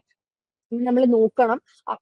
RD എന്ന് പറയുന്നത് സെപ്പറേറ്റ് ആയിട്ട് നിൽക്കുന്നതാണ്. നമ്മുടെ കോമ്പോസിഷൻസ് എന്ന് പറയുന്നത് ഇത്രയും ആൾക്കാരാണ് വരുന്നത്. അപ്പൊ ഈ കാർബോഹൈഡ്രേറ്റും പ്രോട്ടീനും ലിപ്പിഡും വൈറ്റമിൻസും മിനറൽസും പിഗ്മെന്റ്സും എന്ത് റോളാണ് നമ്മളൊരു ഫുഡ് കഴിക്കുന്നത് വഴി അത് അവരുടെ റോൾ എന്താണ്, അല്ലെങ്കിൽ അവരുടെ ബേസിക് ആയിട്ടുള്ള ഒരു കോമ്പോസിഷനും സ്ട്രക്ചറും ഒക്കെ നമ്മളൊന്ന് മനസ്സിലാക്കി വെക്കണം. RD എന്ന് പറഞ്ഞാൽ റെക്കമെൻഡഡ് ഡയറ്ററി അലവൻസസ് ആണ്. ഒരു ഡേയില് ഒരു വുമൺ ആണെങ്കിലും ഒരു മെൻ ആണെങ്കിലും എത്രത്തോളം ഫുഡ് നമുക്ക് അവരുടെ പെർ കെജിക്ക് അനുസരിച്ച് കഴിക്കാം, എത്രത്തോളം കലോറി നമുക്ക് ഇൻടേക്ക് ചെയ്യാൻ പറ്റുന്നതാണ്. അപ്പൊ അതിനെ കുറിച്ച് ഒരു ഡീറ്റെയിൽ ആയിട്ടുള്ള ഒരു ഐഡിയ നമുക്ക് വേണം. പിന്നെ molecular biology and overview of enzymes and food processing. ഭക്ഷണത്തിനകത്ത് ഫുഡ് പ്രോസസിംഗ് ചെയ്യുന്ന സമയത്ത് ഈ ഫുഡിനകത്ത് ധാരാളം എൻസൈംസ് പ്രസന്റ് ചെയ്തിട്ടുണ്ട്. അപ്പൊ അവരുടെ ഒരു മെക്കാനിസം നമുക്കൊന്ന് അറിഞ്ഞു വെക്കണം. അതേപോലെ തന്നെ ഫുഡ് അനാലിസിസ്, അതും ഫുഡ് കെമിസ്ട്രിയുടെ കീഴെ വരുന്നതാണ്. അതായത് നിങ്ങൾ ഈ വളരെ ഇമ്പോർട്ടന്റ് ആയിട്ടുള്ള ഒരു ഏരിയ ആണ് ഫുഡ് അനാലിസിസ് എന്ന് പറയുന്നത്. ഞാൻ പറഞ്ഞ 15 മാർക്കിന് ചോദിക്കുന്ന ഫുഡ് ക്വാളിറ്റി അനാലിസിസുമായിട്ട് ബന്ധമുള്ള ഒരു സെക്ഷൻ ആണ്, ഒരു ടോപ്പിക് ആണ് ഫുഡ് അനാലിസിസ് എന്ന് പറയുന്നത്. നിങ്ങൾ ലാബിൽ സ്ഥിരം നിങ്ങൾക്ക് കിട്ടിക്കഴിഞ്ഞാൽ, അല്ലെങ്കിൽ നമ്മളൊരു ഫുഡ് ഇൻഡസ്ട്രിയിൽ കയറി കഴിഞ്ഞാൽ സ്ഥിരം നമ്മൾ ചെയ്യുന്ന കുറച്ച് കാര്യങ്ങളുണ്ട്. മോയ്സ്ചർ കണ്ടന്റ് ചെക്ക് ചെയ്യാനായിട്ട് എങ്ങനെ ഫാറ്റ് നോക്കും, എന്താണ് ആഷ്, കാർബോഹൈഡ്രേറ്റ് എങ്ങനെ നോക്കും, protein, lipid, crude fibre and mineral. ഇത് നമ്മളൊരു ഭക്ഷണം കിട്ടിക്കഴിഞ്ഞാൽ, ഒരു ഫുഡ് പ്രോസസിങ് ചെയ്ത് കഴിഞ്ഞാൽ ഡെയിലി അവിടെയുള്ള QA/QC ചെയ്ത് നോക്കുന്ന ഒരു കാര്യമാണ്. അപ്പോൾ ഈ അനാലിസിസിനെ കുറിച്ചിട്ട് നമുക്ക് പഠിക്കണം. അതുപോലെയാണ് നമ്മുടെ ഫുഡ് അഡൾട്ടറേഷൻ. എന്തൊക്കെയാണ് നമ്മൾ ഫുഡിനകത്ത് ആഡ് ചെയ്യുന്ന അഡൾട്ടറൻസ്, അതെങ്ങനെ നമുക്ക് കണ്ടുപിടിക്കാം, അതിന്റെ അനലൈറ്റിക്കൽ ടെക്നിക്സ് എന്തൊക്കെയാണ്, ഇപ്പോൾ നമ്മളെ സ്പെക്ട്രോസ്കോപ്പി വെച്ചിട്ടാണ് നമ്മൾ അഡൾട്രേഷൻ ഒക്കെ ചെക്ക് ചെയ്യുന്നത്. അതിന് IR ഉണ്ട്, MS ഉണ്ട്, AMS ഉണ്ട്. ഇതേപോലെ ക്രോമാറ്റോഗ്രാഫിക് മെത്തേഡ്സ് നമ്മൾ നോക്കും. Column, paper, TLC, HPLC and GC. Food adulteration ഏതൊക്കെ അഡൾട്രൻസ് ആണ് പ്രസന്റ് ചെയ്തിരിക്കുന്നത്, എന്തൊക്കെയാണ് അനുവാദമില്ലാതെ ഭക്ഷണത്തിന്റെ രുചി കൂട്ടാനായിട്ട്, ഭക്ഷണത്തിന്റെ അപ്പിയറൻസ്, ഭക്ഷണത്തിന്റെ ഷെൽഫ് ലൈഫ് ഒക്കെ കൂട്ടാൻ വേണ്ടി നമ്മൾ ആഡ് ചെയ്തിരിക്കുന്നത്, ഇതെല്ലാം എങ്ങനെ നമുക്ക് കാണാം എന്നുള്ളത് നമ്മൾ കൊടുത്തിട്ടുണ്ട്. ഇതാണ് നമ്മുടെ ഫുഡ് അഡിറ്റീവ്സ്. വളരെ ഇമ്പോർട്ടന്റ് ആയിട്ടുള്ള ഒരു ഏരിയ ആണ്. കാരണം ഇവിടെ നിന്ന് ചോദിക്കാൻ പറ്റുന്ന ക്വസ്റ്റ്യൻസ് ഒരുപാടാണ്.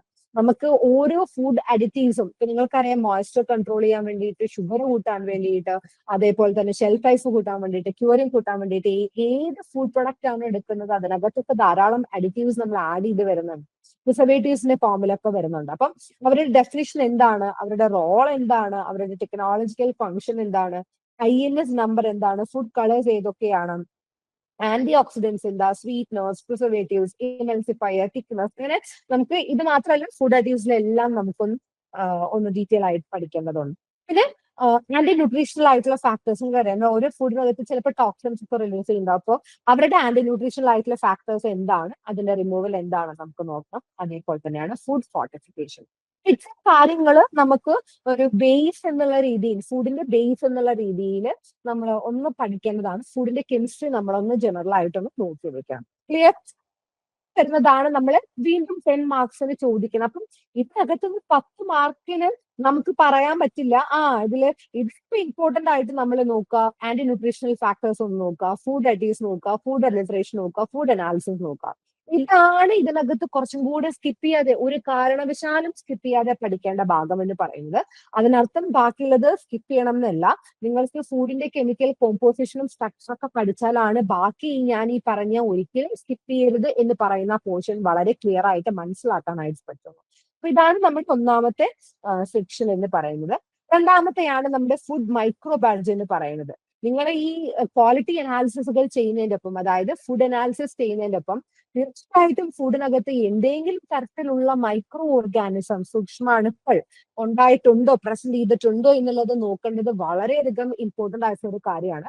അപ്പൊ അതിന് വേണ്ടിയിട്ട് നമ്മൾ കുറച്ച് ജനറൽ മൈക്രോബയോളജി അറിഞ്ഞിരിക്കണം. മൈക്രോസ്കോപ്പിനകത്തോടെ എങ്ങനെ നോക്കും, എന്താണ് സ്റ്റെയിനിങ്, എന്താണ് കൾച്ചർ ടെക്നിക്സ്, എന്താണ് മൈക്രോബിയൽ ഗ്രോത്ത് കർവ്, ഇത് നമ്മൾ പഠിക്കണം. അതേപോലെ microbial spoilage of different commodities, അതായത് അതെന്ന് പറഞ്ഞു കഴിഞ്ഞാൽ വാരിക്കോരി പഠിക്കുക എന്നുള്ളതല്ല. ഓരോ കമോഡിറ്റിക്കും, ഇപ്പൊ മീറ്റ് ആയിക്കോട്ടെ, മിൽക്ക് ആയിക്കോട്ടെ, ഫ്രഷ് ഫ്രൂട്ട് ആയിക്കോട്ടെ, അങ്ങനെ ഓരോ കമോഡിറ്റീസിനും ഓരോ തരത്തിലുള്ള പെർട്ടിക്കുലർ മൈക്രോബിയൽ സ്പോയിലേജ് ഉണ്ട്. സ്പോയിലേജ് കൊണ്ടുവരുന്നത് ഒരു പെർട്ടിക്കുലർ ആയിട്ടുള്ള മൈക്രോ ഓർഗാനിസംസ് ആണ്. ഫ്രൂട്ട് ആൻഡ് വെജിറ്റബിൾസിനകത്ത് നമുക്കറിയാം സോഫ്റ്റ് റോട്ട് വരുന്ന പോലെ, വാട്ടറി സോഫ്റ്റ് റോട്ട് വരുന്ന പോലെ, അങ്ങനെ ഡിഫറെന്റ് ആയിട്ടുള്ള, ഇപ്പം നമ്മുടെ ബ്രെഡിന്റെ വേറൊരു ഉദാഹരണം പറയുകയാണെങ്കിൽ, ബ്രെഡിന്റെ ക്രസ്റ്റിൽ റെഡ് കളർ വരിക, അല്ലെങ്കിൽ ബ്രെഡിൽ റെഡ് കളർ വരിക, ഇങ്ങനെ, അല്ലെങ്കിൽ നമ്മൾ എഗ്ഗിനകത്ത് ഡിസ്കളറേഷൻ വരിക, ഇതൊക്കെ നമുക്ക് എന്താണ് സ്പോയിലേജിന്റെ കാര്യങ്ങളാണ്. അത് നമ്മൾ വളരെ ഡീറ്റെയിൽ ആയിട്ട് പഠിക്കേണ്ടതുണ്ട്. അതായത് ഏത് അസുഖമാണെന്നും ഏത് മൈക്രോ ഓർഗാനിസം ആണെന്നും. അതേപോലെ food borne diseases, food intoxication എന്താണ്, ഫുഡ് ഇൻഫെക്ഷൻ എന്താണ്, ഫുഡ് പോയ്സണിങ് എന്താണെന്നുള്ളത് നമുക്ക് നോക്കാം. പിന്നെ overview of beneficial micro organisms and the role in food processing and human nutrition. ഇത്രയും കാര്യങ്ങളാണ് നമ്മുടെ ഫുഡ് മൈക്രോബയോളജിനകത്ത് നോക്കുന്നത്. നമ്മൾ ഹാംഫുൾ ആയിട്ടുള്ള മൈക്രോ ഓർഗാനിസംസ് മാത്രമല്ല, നമുക്ക് ബെനിഫിഷ്യൽ ആയിട്ടുള്ള മൈക്രോ ഓർഗാനിസംസും അവരുടെ റോൾ എന്താണ് നമുക്ക് നോക്കണം. എന്തൊക്കെ തരത്തിലുള്ള അസുഖങ്ങളാണ് ഉള്ളത്, എന്തൊക്കെ തരത്തിലുള്ള മൈക്രോബിയൽ ആയിട്ടുള്ള സ്പോയിലേജ്, ആര് കാരണം, ഏത് മൈക്രോ ഓർഗാനിസം കാരണമാണ് വരുന്നത്, എങ്ങനെയാണ് നമുക്ക് ലാബില് മൈക്രോസ്കോപ്പി വെച്ചിട്ട് നമുക്ക് ഒരു ഓർഗാനിസം പ്രസന്റ് ചെയ്തിട്ടുണ്ടോ ഇല്ലയോ എന്ന് നമ്മൾ എങ്ങനെ ഐഡന്റിഫൈ ചെയ്യും. ഇതിനു വേണ്ടിയിട്ട് നമ്മൾ നമ്മുടെ ഫുഡ് മൈക്രോബയോളജി അറിഞ്ഞിരിക്കണം. വന്നിട്ടുള്ളതാണ് നമ്മുടെ ഫുഡ് ടെക്നോളജി എന്ന് പറയുന്നത്. അപ്പൊ ഇതിനകത്ത് ഫുഡ് പ്രിസർവേഷൻ, ഫുഡ് ടെക്നോളജി എന്ന് പറയുമ്പോൾ തന്നെ വളരെ ഇമ്പോർട്ടന്റ് ആയിട്ട് നമ്മൾ മൈൻഡിലേക്ക് കൊണ്ടുവരേണ്ടത് ഫുഡ് പ്രിസർവേഷൻ ആണ്. ഉണ്ടാക്കുന്ന ഫുഡ്സിനെ നമുക്ക് പ്രിസർവ് ചെയ്യണം. ആ ടെക്നോളജിയാണ് ഫുഡ് ടെക്നോളജി എന്ന് പറയുന്നത്. വളരെ ബേസിക് ആയിട്ട് നമ്മൾ അപ്ലൈ ചെയ്യുന്ന ഒരു സയൻസ് ആണ്. അതായത് ഫുഡിന്റെ ഷെൽഫ് ലൈഫ് ഒക്കെ കൂട്ടാൻ വേണ്ടിയിട്ട് നമ്മൾ കൊടുക്കുന്നതാണ്. അന്നേരം നമ്മൾ ഫുഡ് പ്രിസർവേഷൻ ചെയ്യുമ്പോൾ എന്താണ് തെർമൽ ആയിട്ടുള്ള പ്രോസസ്സിംഗ്, അതായത് ചൂട് കുടിച്ച് നമുക്ക് എങ്ങനെ പ്രിസർവേഷൻ ചെയ്യാം. അതിനകത്ത് തന്നെ പല ഡിഫറെന്റ് ആയിട്ടുള്ള മെത്തേഡുകളുണ്ട്. Pasteurisation, canning, chemical preservative, dehydration, drying, freezing, cooling, radiation, HPP, high pressure processing and other non thermal technique. ഇത് നമ്മളൊന്ന് നോക്കി വെക്കണം. ഈ പേര് കേൾക്കുമ്പോൾ നമുക്ക് തോന്നും ഇത് വളരെ ഈസി അല്ലേ, അതായത് ഡ്രൈയിങ്ങും ഫ്രീസിങ്ങും ഡീഹൈഡ്രേഷനും ഒക്കെ നമുക്ക് കിട്ടും, സംഭവം എന്താണെന്നുള്ളത് പക്ഷെ ഒരു ഇച്ചിരി നമ്മളൊന്ന് ഡീറ്റെയിൽ ആയിട്ട് പഠിക്കേണ്ടതുണ്ട്. അതേപോലെ തന്നെതാണ് നമ്മൾ ഫുഡ് അഡീസ് നേരത്തെ പറഞ്ഞു. പിന്നെ വന്നിട്ടുള്ളതാണ് നമ്മുടെ ഫുഡ് പാക്കേജിങ്. ഏതൊക്കെ പാക്കേജിങ് മെറ്റീരിയൽ ആണോ ഉള്ളത്, എന്തൊക്കെ ടൈപ്സ് ആണുള്ളത്, ഇനി എന്തൊക്കെ പാക്കേജിങ്ങിലാണ് ഇപ്പൊ നോവൽ മെത്തേഡുകൾ ഒരുപാട് നടക്കുന്നുണ്ട്. നമുക്ക് ഫുഡ് കവർ ചെയ്തിട്ട് ആ കവർ അടക്കമേ കഴിക്കാൻ പറ്റുന്ന അല്ലെ എഡിബിൾ ആയിട്ടുള്ള രീതിയിലുള്ള പാക്കേജിങ് വരുന്നുണ്ട്. അതായത് നമ്മൾ ഒരിക്കലും ചിന്തിക്കാത്ത തലത്തിലേക്ക് നമ്മുടെ ശാസ്ത്രം, നമ്മുടെ science which is related to food എന്ന് പറയുന്നത് ഭയങ്കരമായിട്ട് ഗ്രോത്ത് നടന്നുകൊണ്ടിരിക്കുകയാണ്. അപ്പം ഈ പാക്കേജിങ്ങിന്റെ ഒക്കെ കാര്യങ്ങൾ ചോദിക്കുമ്പോൾ there might be chance for asking in relation with general knowledge, അല്ലെങ്കിൽ നമ്മുടെ കറണ്ട് അഫയേഴ്സ് ആയിട്ട് ചോദിക്കാനുള്ള ചാൻസ് ഭയങ്കര കൂടുതലാണ്.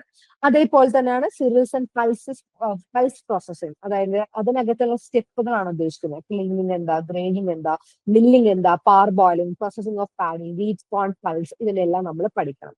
പിന്നീട് വന്നിട്ടുള്ള ഒരു ഏരിയ ആണ് fruit and vegetable processing. Jam എന്താണ്, ജെല്ലി, മാർമലൈഡ്, സ്ക്വാഷ്, പിക്കിൾ, ആർട്ടിൻസ്, റെഡി ടു സെർവ്, അതാണ് ആർട്ടിയസ് എന്ന് പറയുന്നത്. ഫോർ എക്സാമ്പിൾ ആയിട്ട് നമ്മുടെ ഒക്കെ കിട്ടത്തില്ലേ നമുക്ക്. Then minimal processing and other value added products എന്താണ് നമുക്ക് നോക്കണം. Basic aspects of meet, poultry, fish processing, dairy technology, beverages. Almost എല്ലാം നമ്മൾ ഈ ഫുഡ് ടെക്നോളജിയിൽ കവർ ചെയ്യുന്നുണ്ട് കണ്ടോ. എല്ലാം നമ്മൾ പൾസ് അതൊരു ഏരിയ ആണ്, ഫ്രൂട്ട് ആൻഡ് വെജിറ്റബിൾ ഒരു ഏരിയ ആണ്, മീറ്റ്, പോൾട്രി, ഫിഷ് ഒരു ഏരിയ ആണ്, ഡയറി, പിന്നെ ബിവറേജസ്. അപ്പോൾ ഇതെല്ലാം പഠിക്കുമ്പോൾ ഏകദേശം നമ്മൾ ഫുഡ് ടെക്നോളജീസിലുള്ള ഓൾമോസ്റ്റ് എല്ലാ കാര്യങ്ങളും കവർ ചെയ്ത് പോകും. പിന്നെ നമ്മുടെ ഈ ഒരു എക്സാമിന്റെ ഒരു ഗുണം എന്ന് പറഞ്ഞു കഴിഞ്ഞാൽ നിങ്ങൾ ഓരോ മൊഡ്യൂൾസ് പഠിക്കുമ്പോഴും എല്ലാ മൊഡ്യൂൾസും അങ്ങോട്ടും ഇങ്ങോട്ടും റിലേറ്റ് ചെയ്തിട്ട് കിടക്കുവാണ്. അപ്പം നിങ്ങളൊരു കാര്യം എടുത്ത് പഠിക്കുമ്പോൾ ഓട്ടോമാറ്റിക്കലി അവസാനം നമ്മളത് വേറെ ഇതിലെ ടോപ്പിക്കിലെങ്കിലേക്ക് എത്തും. അതായത് റിലേഷൻ ഉണ്ട്, അതുകൊണ്ട് നമുക്ക് വളരെ ഈസി ആയിട്ട് പഠിക്കും. ഇപ്പം നിങ്ങൾ ഡയറി എടുത്ത് പഠിക്കുന്ന സമയത്ത് മിൽക്ക് എന്താണ്, മിൽക്കിനകത്തുള്ള പ്രോട്ടീൻസ് ഏതൊക്കെയാണ്, അതെങ്ങനെയാണ് നമ്മുടെ ബോഡിയിലേക്ക് എഫക്ട് ചെയ്യുന്നത്, മിൽക്കിന്റെ സ്പോയിലേജ് എന്താണ്, അപ്പൊ അവിടെ എന്ത് കവർ ചെയ്തു. സ്പോയിലേജ് പഠിക്കുമ്പോൾ ഓട്ടോമാറ്റിക്കലി നമ്മൾ മൈക്രോബയോളജി കവർ ചെയ്തു. അപ്പൊ മിൽക്കിനകത്തുള്ള പ്രോട്ടീൻ എന്താ, മിൽക്കിന്റെ സ്ട്രക്ചർ എന്താ നമ്മൾ പഠിക്കുമ്പോൾ ഓൾറെഡി അത് ഇതിലേക്ക് കവർ ചെയ്തു, നമ്മുടെ ഫുഡ് കെമിസ്ട്രിയിലേക്ക് കവർ ചെയ്തു. പിന്നെ നമ്മൾ മിൽക്കിന്റെ പ്രോസസിംഗ് പഠിക്കുമ്പോഴാണ് ഇവിടെ നമ്മൾ ഫുഡ് ടെക്നോളജി അപ്ലൈ ചെയ്യുന്നത്. പിന്നെ നമ്മൾ പാക്കേജിംഗ് അപ്ലൈ ചെയ്യുമ്പോഴോ അല്ലെങ്കിൽ പാക്കേജിംഗ് പഠിക്കുമ്പോഴോ നമ്മൾ അവിടെ അപ്ലൈ ചെയ്യുന്നത് വീണ്ടും ഫുഡ് ടെക്നോളജിയാണ്. അപ്പൊ ഒരു ടോപ്പിക്കിനെ എടുത്ത് പഠിക്കുമ്പോൾ അതിനകത്ത് റിലേറ്റ് ചെയ്ത് പിന്നെ അതിനകത്ത് എന്തെങ്കിലും കറണ്ട് ആയിട്ട് കാര്യങ്ങൾ നടക്കുന്നുണ്ടോ, പുതിയതായിട്ടുള്ള കാര്യങ്ങൾ നടക്കുന്നുണ്ടോ എന്നുള്ളതും കൂടെ നമ്മൾ കണ്ടുപിടിച്ചു കഴിഞ്ഞാൽ അത് ജനറൽ നോളജ് ആയിട്ട് മാറി. നമുക്ക് നമ്മൾ മറ്റുള്ള എക്സാംസിനെ പോലെ മറ്റുള്ള മൊഡ്യൂൾസ് പഠിക്കുന്ന പോലെ ഒന്ന് കഴിഞ്ഞാൽ ഒന്ന് നമ്മൾ പറയുന്നത് ഒന്ന് വടക്കോട്ടാണെങ്കിൽ ഒന്ന് തെക്കോട്ട് അങ്ങനെയെല്ലാം നിൽക്കുന്നത്. നമുക്ക് വളരെ എല്ലാ ടോപ്പിക്സും വളരെയധികം കോറിലേറ്റഡ് ആയിട്ട് ഇന്റർറിലേറ്റഡ് ആയിട്ടാണ് കിടക്കുന്നതാണ് ഇതിന്റെ ഏറ്റവും വലിയൊരു ഗുണം എന്ന് പറയുന്നത്. നാലാമത്തെ വരുന്നതാണ് ഫുഡ് എഞ്ചിനീയറിംഗ്. ഇതും 10 മാർക്സിനാണ് ചോദിക്കുക. പക്ഷെ ഫുഡ് എഞ്ചിനീയറിംഗ് എന്ന് പറയുന്നത് മറ്റുള്ള മൊഡ്യൂൾസിനെ കമ്പയർ ചെയ്യുമ്പോൾ കുറച്ചും കൂടി ഡിഫിക്കൽട്ട് ആയിട്ടുള്ളതാണ്. അതിൽ ഇൻസ്ട്രുമെന്റേഷൻ വരുന്നുണ്ട്. പക്ഷെ നമ്മൾ അവിടെ നമുക്ക് തന്നിട്ടുള്ള ഒരു സിസ്റ്റം അനുസരിച്ച് അവർ പറയുന്നത് വളരെ ബേസിക് ആയിട്ടുള്ള ഫുഡ് പ്രോസസിംഗ് യൂണിറ്റ് ഓപ്പറേഷൻസ് എന്താണ്, ക്ലീനിങ്, ഏതൊക്കെ ഇൻസ്ട്രുമെന്റ്സ് യൂസ് ചെയ്യുന്നുണ്ട്, ഗ്രേഡിംഗ് എന്താ, size reduction, mixing, filtration, evaporation, segregation, membrane separation and sedimentation. ഇത് നമ്മൾ പഠിക്കുന്നത് എഞ്ചിനീയറിംഗ് ആസ്പെക്ട്സിലാണ്. അതേപോലെ heat and mass transfer in food processing. ഈ ഏരിയ കുറച്ചും കൂടെ ടഫ് ആയ കാരണമാണ് അവർ തന്നെ വളരെ ലിമിറ്റഡ് ആയിട്ടുള്ള പോർഷൻസ് ആണ് ഇതിനകത്ത് കൊടുത്തിരിക്കുന്നത്. പക്ഷെ പഠിക്കുമ്പോൾ നമ്മൾ എഞ്ചിനീയറിംഗ് ആസ്പെക്ട്സിൽ വേണം ഇത് പഠിക്കാനായിട്ട്. അടുത്തതാണ് നമ്മുടെ വളരെ പ്രധാനപ്പെട്ട ഫുഡ് സേഫ്റ്റി ആൻഡ് സ്റ്റാൻഡേർഡ്. ഇതിനകത്ത് നമ്മുടെ 2006 നമ്മൾ വന്നിട്ടുള്ള നമ്മുടെ FSSAI ആക്ട് എന്താണ്, അതിന്റെ പ്രൊവിഷൻ, ഡെഫിനിഷൻ, അതേപോലെ എന്താണ് ഇംപ്ലിമെന്റേഷൻ, ഏതൊക്കെയാണ് ഡിഫറെന്റ് ആയിട്ടുള്ള സെക്ഷൻസ് എന്നുള്ളത് നമ്മൾക്ക് പഠിക്കണം. എന്താണ് FSSAI റൂൾസ് ആൻഡ് റെഗുലേഷൻസ് നമുക്ക് നോക്കണം. FSSAI എങ്ങനെയാണ് ഇവല്യൂഷൻ ആയത് അല്ലെങ്കിൽ അതിന്റെ ജനസിസ് എന്താണെന്നുള്ളത് നമുക്ക് നോക്കണം. FSSAIയുടെ ഇനീഷ്യേറ്റീവുകൾ എന്താണ്, എന്താണ് സ്ട്രക്ചർ റൂൾ, എന്താണ് ഫങ്ഷൻസ് എന്നുള്ളത് നമുക്ക് നോക്കണം.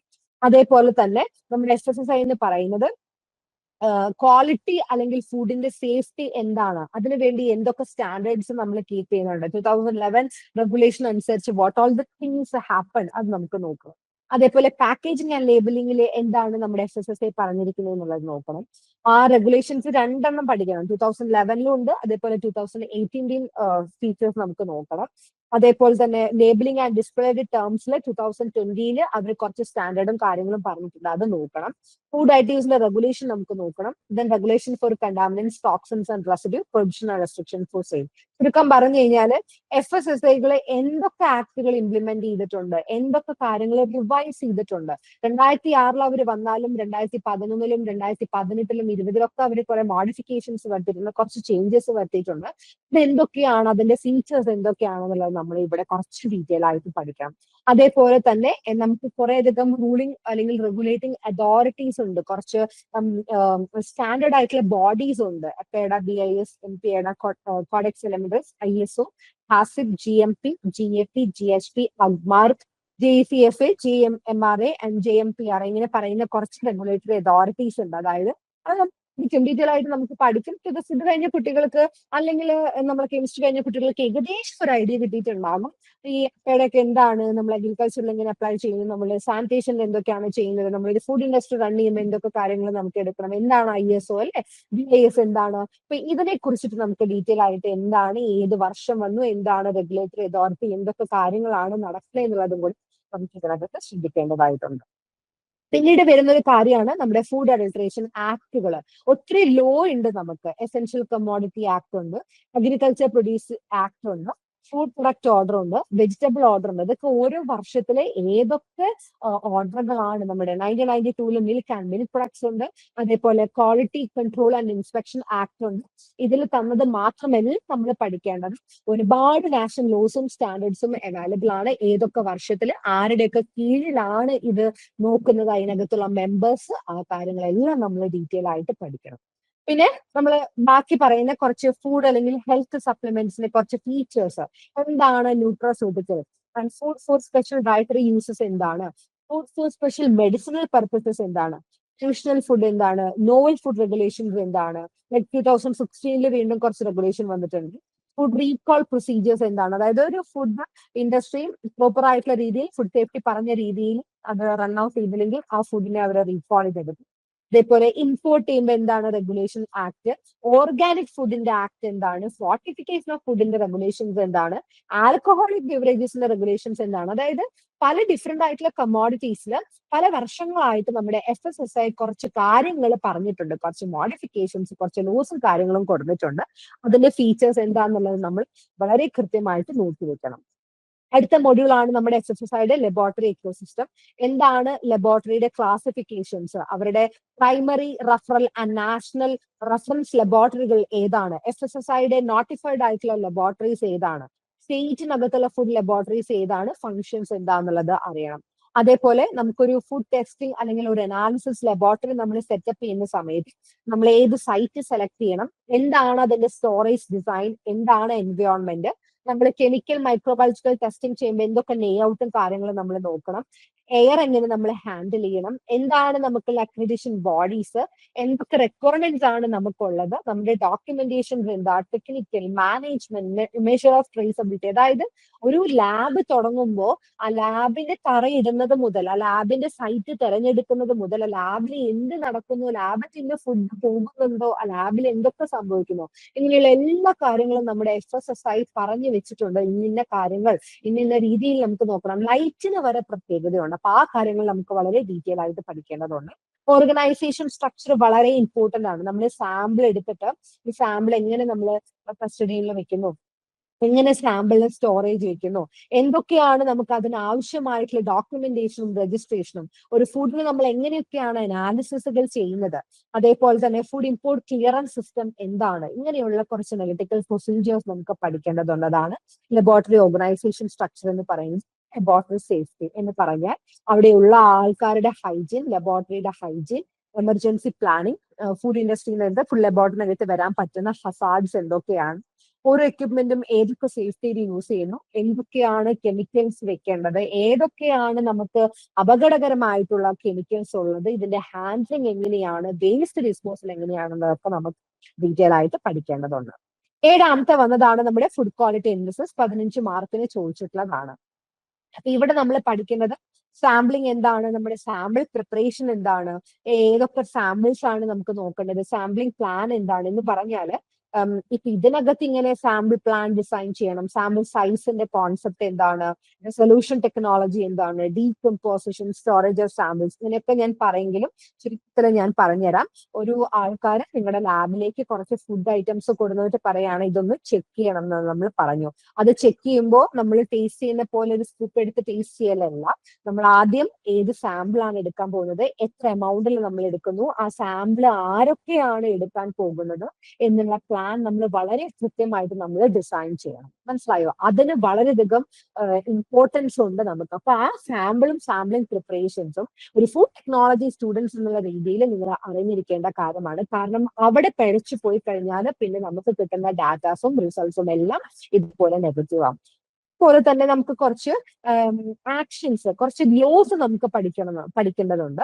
എന്താണ് ലീ ഷാക്ലിയർ പ്രിൻസിപ്പിൾ, എന്താണ് സ്റ്റോയിച്ചിയോമെട്രി, വോളിയോമെട്രിക് ആൻഡ് ഗ്രാവിമെട്രിക് അനാലിസിസ് എന്താണ്, പെർസെന്റേജ് കോൺസെപ്റ്റ് എന്താ, മൊളാലിറ്റി, നോർമൽ, PPM, PPB, അതേപോലെ തന്നെ പ്രോക്സിമേറ്റ് അനാലിസിസ് എന്ന് പറഞ്ഞാൽ കാർബോഹൈഡ്രേറ്റ് ഉണ്ടോ, ഫൈബർ ഉണ്ടോ, പ്രോട്ടീൻ ഉണ്ടോ, ലിപ്പിഡ്സ് ഉണ്ടോ, ഇതൊക്കെ നമുക്ക് നോക്കണം.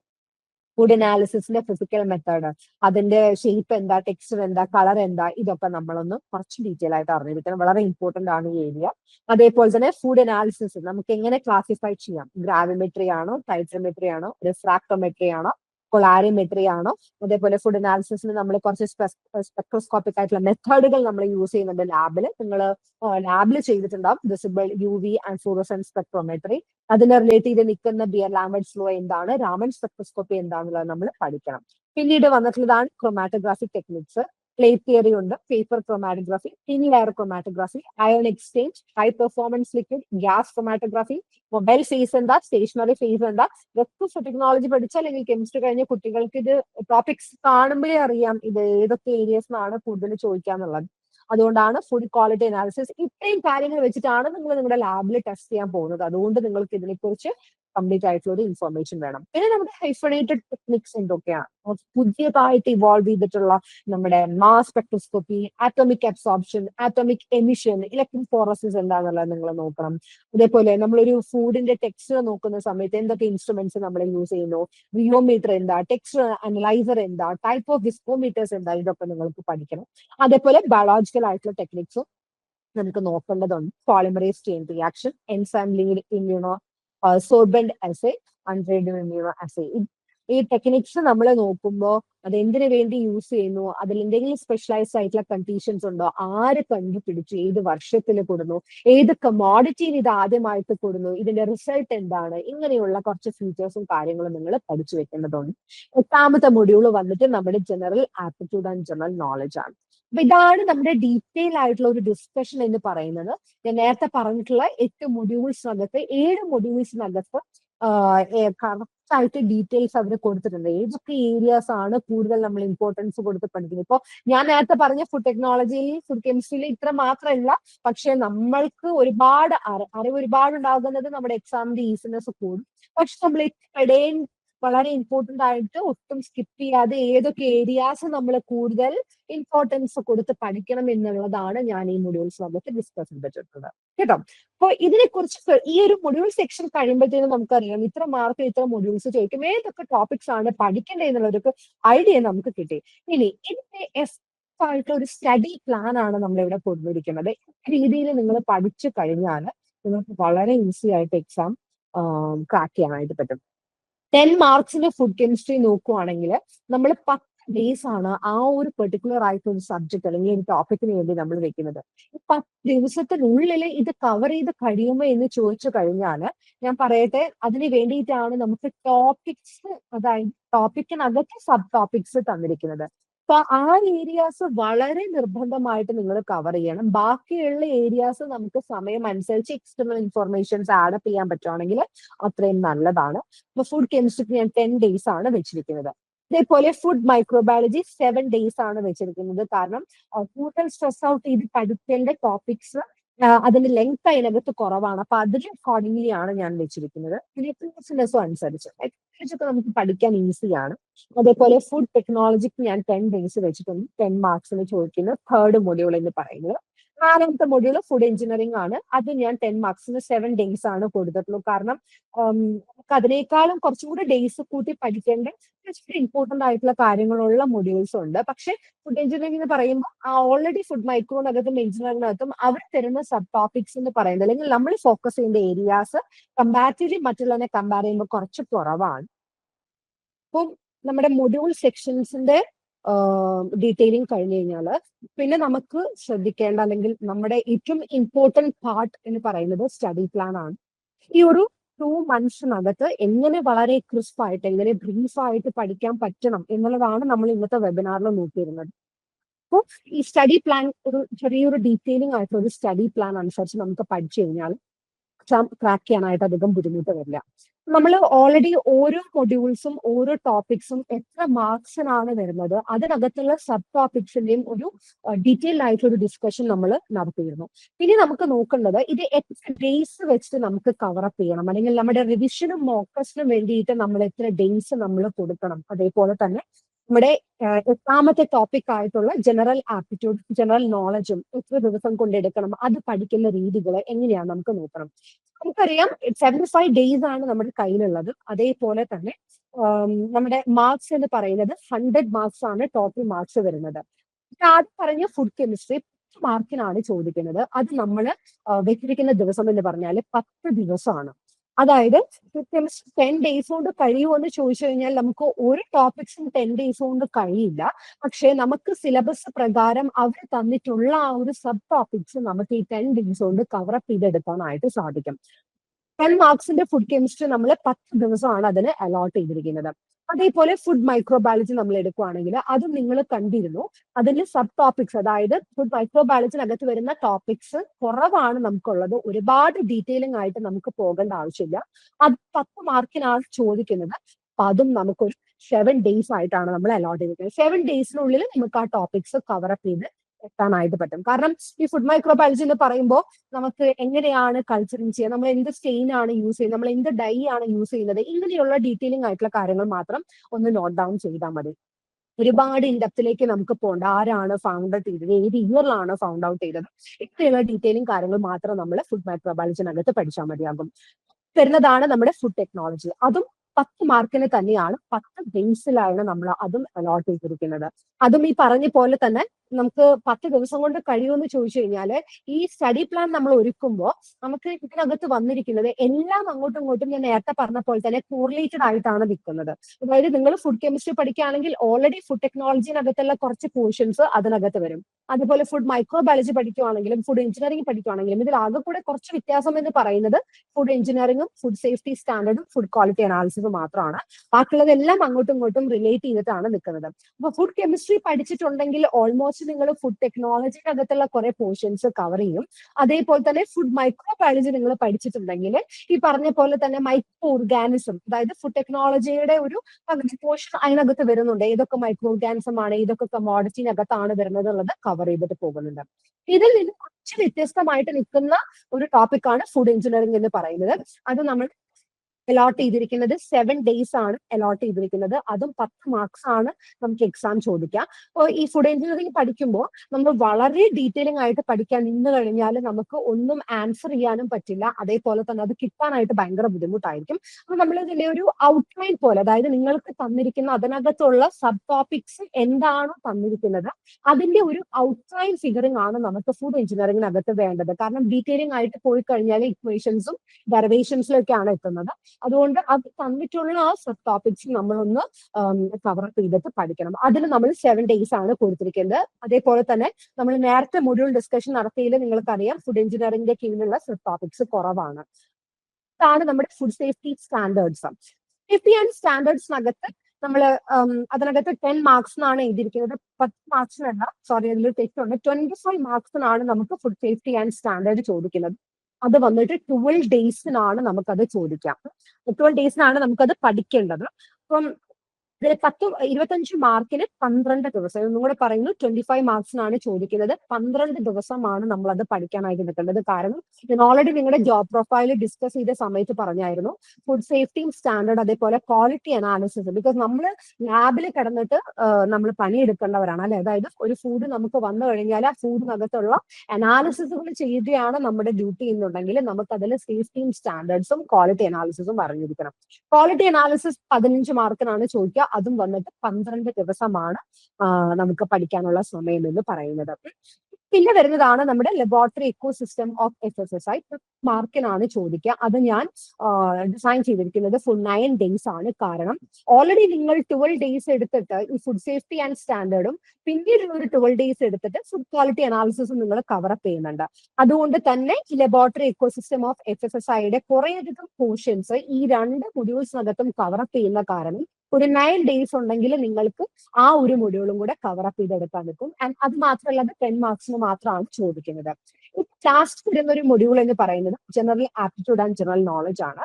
ശരിക്കും മാർക്കിനാണ് ചോദിക്കുക. പക്ഷെ ഞാൻ അത് ഒരിക്കലും ഒരു 5 ദിവസം കൊണ്ട് അല്ലെങ്കിൽ ഒരു 6 ദിവസം കൊണ്ട് അല്ലെങ്കിൽ ഒരു 10 ദിവസം കൊണ്ട് അത് പഠിച്ചെടുക്കാമെന്ന് പറഞ്ഞു കഴിഞ്ഞാൽ നിങ്ങൾക്കറിയാം, GK എന്ന് പറയുന്നത് എസ്പെഷ്യലി ഫുഡിനോട് റിലേറ്റ് ചെയ്തിട്ടുള്ള GK തന്നെ നമ്മൾ കൂടുതലും കോൺസെൻട്രേറ്റ് ചെയ്ത് പഠിക്കണം.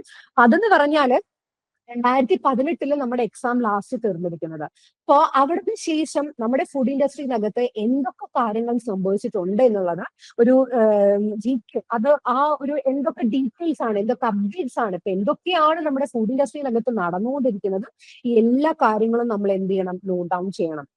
അപ്പോൾ അതിന് വേണ്ടിയിട്ട് ഞാനത് പ്രിഫർ ചെയ്യുന്നത് ഡെയിലി വർക്കൗട്ട് ആണ്. നമുക്കൊരു ഇത്രയും ഒരു പാസ്റ്റ് 7 yearsലെ കാര്യം മൊത്തം ഒരു 5 വർഷം കൊണ്ടോ അല്ലെ ഒരു 5 ദിവസം കൊണ്ടോ അല്ലെങ്കിൽ ഒരു 10 ദിവസം കൊണ്ടോ ഒന്നും നമുക്ക് കവറപ്പ് ചെയ്തെടുക്കാൻ പറ്റില്ല. അപ്പൊ നിങ്ങൾ പഠിക്കാനിരിക്കുന്ന സമയത്ത് നിങ്ങളുടെ ഫസ്റ്റ് ഡേയ്സിൽ നിങ്ങളുടെ കൺവീനിയൻസ് അനുസരിച്ചിട്ട് ഇത് നമ്മളൊരു ബ്രീഫ് ആയിട്ടുള്ള, അതായത് നമ്മളൊരു 75 daysനകത്താണ് നമ്മൾ ഈ ഒരു പ്ലാനിങ് തയ്യാറാക്കുന്നത്. അപ്പൊ ഈ ഒരു 75 daysനകത്ത് എങ്ങനെ സിസ്റ്റമാറ്റിക് ആയിട്ട് നമുക്ക് എത്ര ദിവസം കൊണ്ട് എത്ര പോർഷൻസ്, എത്ര മൊഡ്യൂൾസ് കവറപ്പ് ചെയ്ത് എടുക്കാം എന്നുള്ളത് നമുക്കൊരു ഐഡിയ കിട്ടും. ഇനി ഇത് തന്നെ ഫോളോ ചെയ്യുന്ന പറയില്ല, നിങ്ങളുടെ കൺവീനിയൻസ് അനുസരിച്ച് നിങ്ങൾക്ക് ഇപ്പം ആദ്യം എല്ലാവർക്കും ഫുഡ് കെമിസ്ട്രി തന്നെ എടുത്ത് പഠിക്കണമെന്നുണ്ടാവില്ല. ചിലവർക്ക് ഫുഡ് മൈക്രോബയോളജി ആയിരിക്കും, ചിലവർക്ക് ഫുഡ് ക്വാളിറ്റി അനാലിസിസ് ആയിരിക്കും. സോ അക്കോർഡിംഗ് യുവർ കൺവീനിയൻസ് നിങ്ങൾ അത് എടുത്ത് പഠിക്കേണ്ടതാണ്. പക്ഷെ ഇത്രയും ഡേയ്സിൽ, ഈ 75 daysനകത്ത് നമുക്ക് ഇത് കവർ ചെയ്തെടുക്കാൻ പറ്റുമോ എന്നുള്ള ഒരു ക്വസ്റ്റ്യന്റെ ആൻസർ ആണ് നമ്മളിവിടെ കൊടുത്തിരിക്കുന്നത്. ഇത് കവറപ്പ് ചെയ്തെടുക്കാനായിട്ട് പറ്റും. അപ്പൊ നിങ്ങൾ പഠിക്കുന്ന ആ ഒരു ഫസ്റ്റ് ദിവസം തുടങ്ങിയിട്ട് തന്നെ നിങ്ങൾ നിങ്ങളുടെ ജനറൽ ആപ്റ്റിറ്റ്യൂഡുകളും ജനറൽ നോളജിന് വേണ്ടിയിട്ട് ഒരു 2 മണിക്കൂർ മാറ്റി വെക്കാം. കാരണം GK എന്ന് പറയുമ്പോൾ അതും ഇതെല്ലാം നമ്മൾ പഠിക്കുന്ന സമയത്ത് നമ്മൾ എന്താ ചെയ്യുന്നത്, ഒരു ബുക്ക് എടുത്ത് നമ്മളെല്ലാം പോയിന്റ്സ് ആക്കിയിട്ട് വെക്കുകയാണ് ചെയ്യുന്നത്. കാരണം നിങ്ങളുടെ തിയറട്ടിക്കൽ എക്സാമിനേഷൻ, നിങ്ങൾ എല്ലാവരും യൂണിവേഴ്സിറ്റി എക്സാമിനേഷൻസ് എഴുതുന്നവരും എഴുതിയവരുമായിട്ടുള്ള കുട്ടികളാണ്. ഇത് നമ്മൾ എടുത്ത് പഠിക്കുന്ന സമയത്ത് നമ്മൾക്കറിയാം, യൂണിവേഴ്സിറ്റി എക്സാമിനേഷൻസ് നമ്മൾ എന്താ ചെയ്യുക, നമ്മൾ കുറെ ഇങ്ങനെ വാരി വലിച്ച് പഠിച്ചങ്ങ് എഴുതി വെച്ച് പോവുകയാണ്. പിന്നെ എക്സാമിന്റെ സമയത്ത് നമ്മൾ നോക്കും. പക്ഷെ ആ ഒരു രീതിയിലേക്ക് നമ്മൾ കോമ്പറ്റേറ്റീവ് എക്സാംസിന് പോയി കഴിഞ്ഞാൽ നമുക്ക് ക്രാക്ക് ചെയ്യാനായിട്ട് ഭയങ്കര ബുദ്ധിമുട്ടായിരിക്കും. കാരണം ഈ പോയിന്റ്സ് ഓർത്തെടുക്കുക എന്ന് പറയുന്നത് നമ്മുടെ കോമ്പറ്റേറ്റീവ് എക്സാംസിന്റെ പാർട്ടിൽ ഭയങ്കര ഇമ്പോർട്ടന്റ് ആയിട്ടുള്ള റോളാണ്. അപ്പോൾ നമ്മൾ ആദ്യമേ തന്നെ ഒരു ബുക്ക് എടുത്ത് ഒരു പേപ്പർ എടുത്ത് നിങ്ങൾ പഠിക്കുന്നതിൽ പോയിന്റ്സ് നോട്ട് ഡൗൺ ചെയ്തിട്ട് തന്നെ നിങ്ങൾ എഴുതി പോണം. എന്നിട്ട് ഒരു ഡേയിൽ നിങ്ങൾ എന്ത് കാര്യങ്ങളാണോ പഠിച്ചത് അത് കിടക്കുന്നതിന് മുന്നേ രാത്രി ആ പോയിന്റ്സ് എല്ലാം ഒന്നും കൂടെ റിവൈസ് ചെയ്ത് എടുക്കുക. അതേപോലെ തന്നെ ഒരു കാര്യം കൂടെ പറയട്ടെ, ഞാൻ പറഞ്ഞു ഒരു ദിവസത്തിൽ നമ്മൾ പഠിക്കുമ്പോൾ ഒരു 2 hours എങ്കിലും ഈ ജനറൽ ആപ്റ്റിറ്റ്യൂഡ്, ജനറൽ നോളജ്, ഇപ്പൊ ജനറൽ നോളജ് എന്ന് പറഞ്ഞാൽ ഇരുന്ന് വായിക്കേണ്ടതൊന്നുമല്ല. നമ്മൾക്ക് ട്രാവലിംഗ് ചെയ്യുന്ന സമയത്ത് ഇപ്പം ഒരു സൈറ്റ് ഞാൻ പറയുകയാണെങ്കിൽ ഫുഡ് കിഡ എന്ന് പറഞ്ഞിട്ടൊരു സൈറ്റ് ഉണ്ട്. അവര് എല്ലാ അപ്ഡേഷൻസും തരുന്നതാണ്. അതായത് ഫുഡ് ഇൻഡസ്ട്രിയിനകത്ത് പെർ ഡേയില് എന്തൊക്കെ കാര്യങ്ങൾ പുതിയതായിട്ട് ലോഞ്ച് ചെയ്യുന്നുണ്ട്, എന്തൊക്കെ കാര്യങ്ങൾ റവല്യൂഷനൈസ് ചെയ്ത് വരുന്നുണ്ട്, അതെല്ലാം നമുക്ക് അതിനകത്ത് കിട്ടും. അതേപോലെ സിംപ്ലി നിങ്ങൾ ഫുഡ് ടെക് 360 അല്ലെങ്കിൽ ഫുഡ് ടെക് ന്യൂസസ് നമ്മൾ ജസ്റ്റ് ഒരു പ്രോമിൽ അടിച്ചു കൊടുത്തു കഴിഞ്ഞാൽ എന്തൊക്കെ അപ്ഡേഷൻസ് ആണ് നമുക്ക് പുതിയതായിട്ടുള്ളത്, ലേറ്റസ്റ്റ് ആയിട്ട് what is happening in food industry അല്ലെങ്കിൽ what all happening food industry, ഇതെല്ലാം കുറിച്ച് നമുക്ക് ഒരു ഐഡിയ കിട്ടും. സോ നിങ്ങൾ ട്രാവൽ ചെയ്യുന്ന സമയത്താണെങ്കിൽ മതി, നമ്മള് ഫോൺ എല്ലാവരുടെയും കയ്യിലുണ്ട്. ആൻഡ് നമുക്കറിയാം സ്ക്രീനേജും കൂടിയാണ്, അതുകൊണ്ട് നമുക്ക് ആക്സസ് ചെയ്യാനായിട്ട് ഒട്ടും ബുദ്ധിമുട്ടുണ്ടാവില്ല. അപ്പൊ അതിങ്ങനെ ഇടയ്ക്കിടയ്ക്ക് നിങ്ങൾ അപ്ഡേറ്റ് ആക്കിക്കൊണ്ടിരിക്കുക. And of course as a food technology അല്ലെങ്കിൽ ഫുഡ് ടെക്കീസ് എന്ന് പറയുന്നത്, ഫുഡ് ടെക്നോളജി സ്റ്റുഡൻറ് എന്നുള്ള രീതിയിൽ ഞാൻ പറയാണ്, you should need a thorough knowledge about your topics. നമ്മൾ സബ്ജക്ട് നോളജ് മാത്രമല്ല ഉദ്ദേശിക്കുന്നത്, വാട്ട് ഈസ് ഹാപ്പനിങ്, എന്തൊക്കെ റിസർച്ച് നടക്കുന്നുണ്ട്, R&D എവിടം വരെ എത്തി നമ്മുടെ, അല്ലെങ്കിൽ വരുന്ന ഒരു 5 yearsനുള്ളിൽ നമ്മുടെ ഫുഡ് ഇൻഡസ്ട്രിയുടെ ഡിമാൻഡ് എന്താകും, അല്ലെങ്കിൽ ഫുഡിന്റെ ഈ ഒരു കോഴ്സിന്റെ ഡിമാൻഡ് എന്താകും, അല്ലെങ്കിൽ നമ്മുടെ ജോബ് റോൾസ് എന്താകും എന്നുള്ളതിനെ കുറിച്ച് നമുക്ക് വളരെ ഡീറ്റെയിലിംഗ് ആയിട്ടുള്ള ഇൻഫർമേഷൻ വേണം. സോ അത് നമ്മൾ ഡെയിലി അപ്ഡേറ്റ് ആക്കി വെക്കാനായിട്ട് നോക്കുക. അതുകൊണ്ടാണ് ഞാൻ ഒരു ഡെയിലി വർക്ക്ഔട്ട് അതിനകത്ത് പ്രിഫർ ചെയ്യുന്നത്. പിന്നീട് വന്നിട്ടുള്ളതാണ് നമ്മുടെ റിവിഷൻ മോക്ക് ടെസ്റ്റ്. അപ്പൊ ഞാൻ പറഞ്ഞു, ഓരോ മൊഡ്യൂൾസ് എടുത്ത് പഠിക്കുമ്പോഴും നിങ്ങൾ ശ്രദ്ധിക്കേണ്ടത് നമ്മളൊരു നോട്ട്ബുക്കും പെന്നും എടുത്ത് ഇമ്പോർട്ടന്റ് ആയിട്ടുള്ള പോയിന്റ്സ് ഹൈലൈറ്റ് ചെയ്ത് തന്നെ എഴുതി പോകണം. കാരണം എന്താന്ന് വെച്ചാൽ ഇനി നമുക്ക് ആ ഒരു സബ്ജക്ട് എടുത്ത് പഠിക്കാനുള്ള ടൈം നമുക്ക് കിട്ടില്ല. ദിവസത്തിനകത്ത് നമ്മൾ ആ ഒരു സബ്ജക്റ്റിനെ കുറിച്ച് പഠിക്കാൻ പറയുമ്പോൾ ആ സബ്ജക്റ്റിന് വേണ്ടിയിട്ട് ഒരു സെപ്പറേറ്റ് നോട്ട് വെച്ചിട്ട് നമ്മൾ അതിലെ പോയിന്റ്സ് എല്ലാം പോയിന്റ് ഔട്ട് ചെയ്ത് നിൽക്കണം. അപ്പൊ അന്ന് ഞാൻ പറഞ്ഞു, എല്ലാ ദിവസവും കിടക്കുന്നതിന് മുന്നേ നമ്മൾ എഴുതി വെച്ച പോയിന്റ്സ് എല്ലാം നിങ്ങളൊന്ന് റിവൈസ് ചെയ്ത് നോക്കുക. ഇതിന് ശേഷം നമുക്കൊരു ലാസ്റ്റ് 8 ഡേയ്സ് നമ്മുടെ എക്സാമിന്റെ സമയത്തേനാണ് ലാസ്റ്റ് ഡേയ്സിനകത്ത് നമുക്കൊരു 8 ഡേയ്സ് ആണ് ഒരു മോക്ക് ടെസ്റ്റ്. അതായത് ഡെയിലി നിങ്ങൾ മോക്ക് ടെസ്റ്റുകൾ, അതേപോലെ ക്വസ്റ്റ്യൻസ് നിങ്ങൾക്ക് വർക്ക്ഔട്ട് ചെയ്യാൻ പറ്റുമോ ക്വസ്റ്റ്യൻസ് വർക്ക്ഔട്ട് ചെയ്യുക. അതേപോലെ നിങ്ങൾ എഴുതി വെച്ചിട്ടുള്ള ഈ പോയിന്റ്സുകൾ ഉണ്ടല്ലോ, ഓരോ മൊഡ്യൂൾസ് പഠിക്കുമ്പോഴും എഴുതി വെച്ചിട്ടുള്ള പോയിന്റ്സ് നിങ്ങൾ ആ ഒരു 8 ഡേയ്സിൽ ഇത് റിവിഷൻ ചെയ്ത് കൊണ്ടുപോകണം എന്നായിട്ടാണ് ഞാൻ പറയുന്നത്. കാരണം റിവിഷൻ ഇല്ലാതെ നമുക്കൊന്നും നടക്കില്ല. ശരി, നമ്മൾ ഇത്രയധികം പോർഷൻസും ഇത്രയധികം ടോപ്പിക്സ് എല്ലാം നമ്മൾ കവറപ്പ് ചെയ്തിട്ടുണ്ട്, അതെല്ലാം ശരിയാണ്.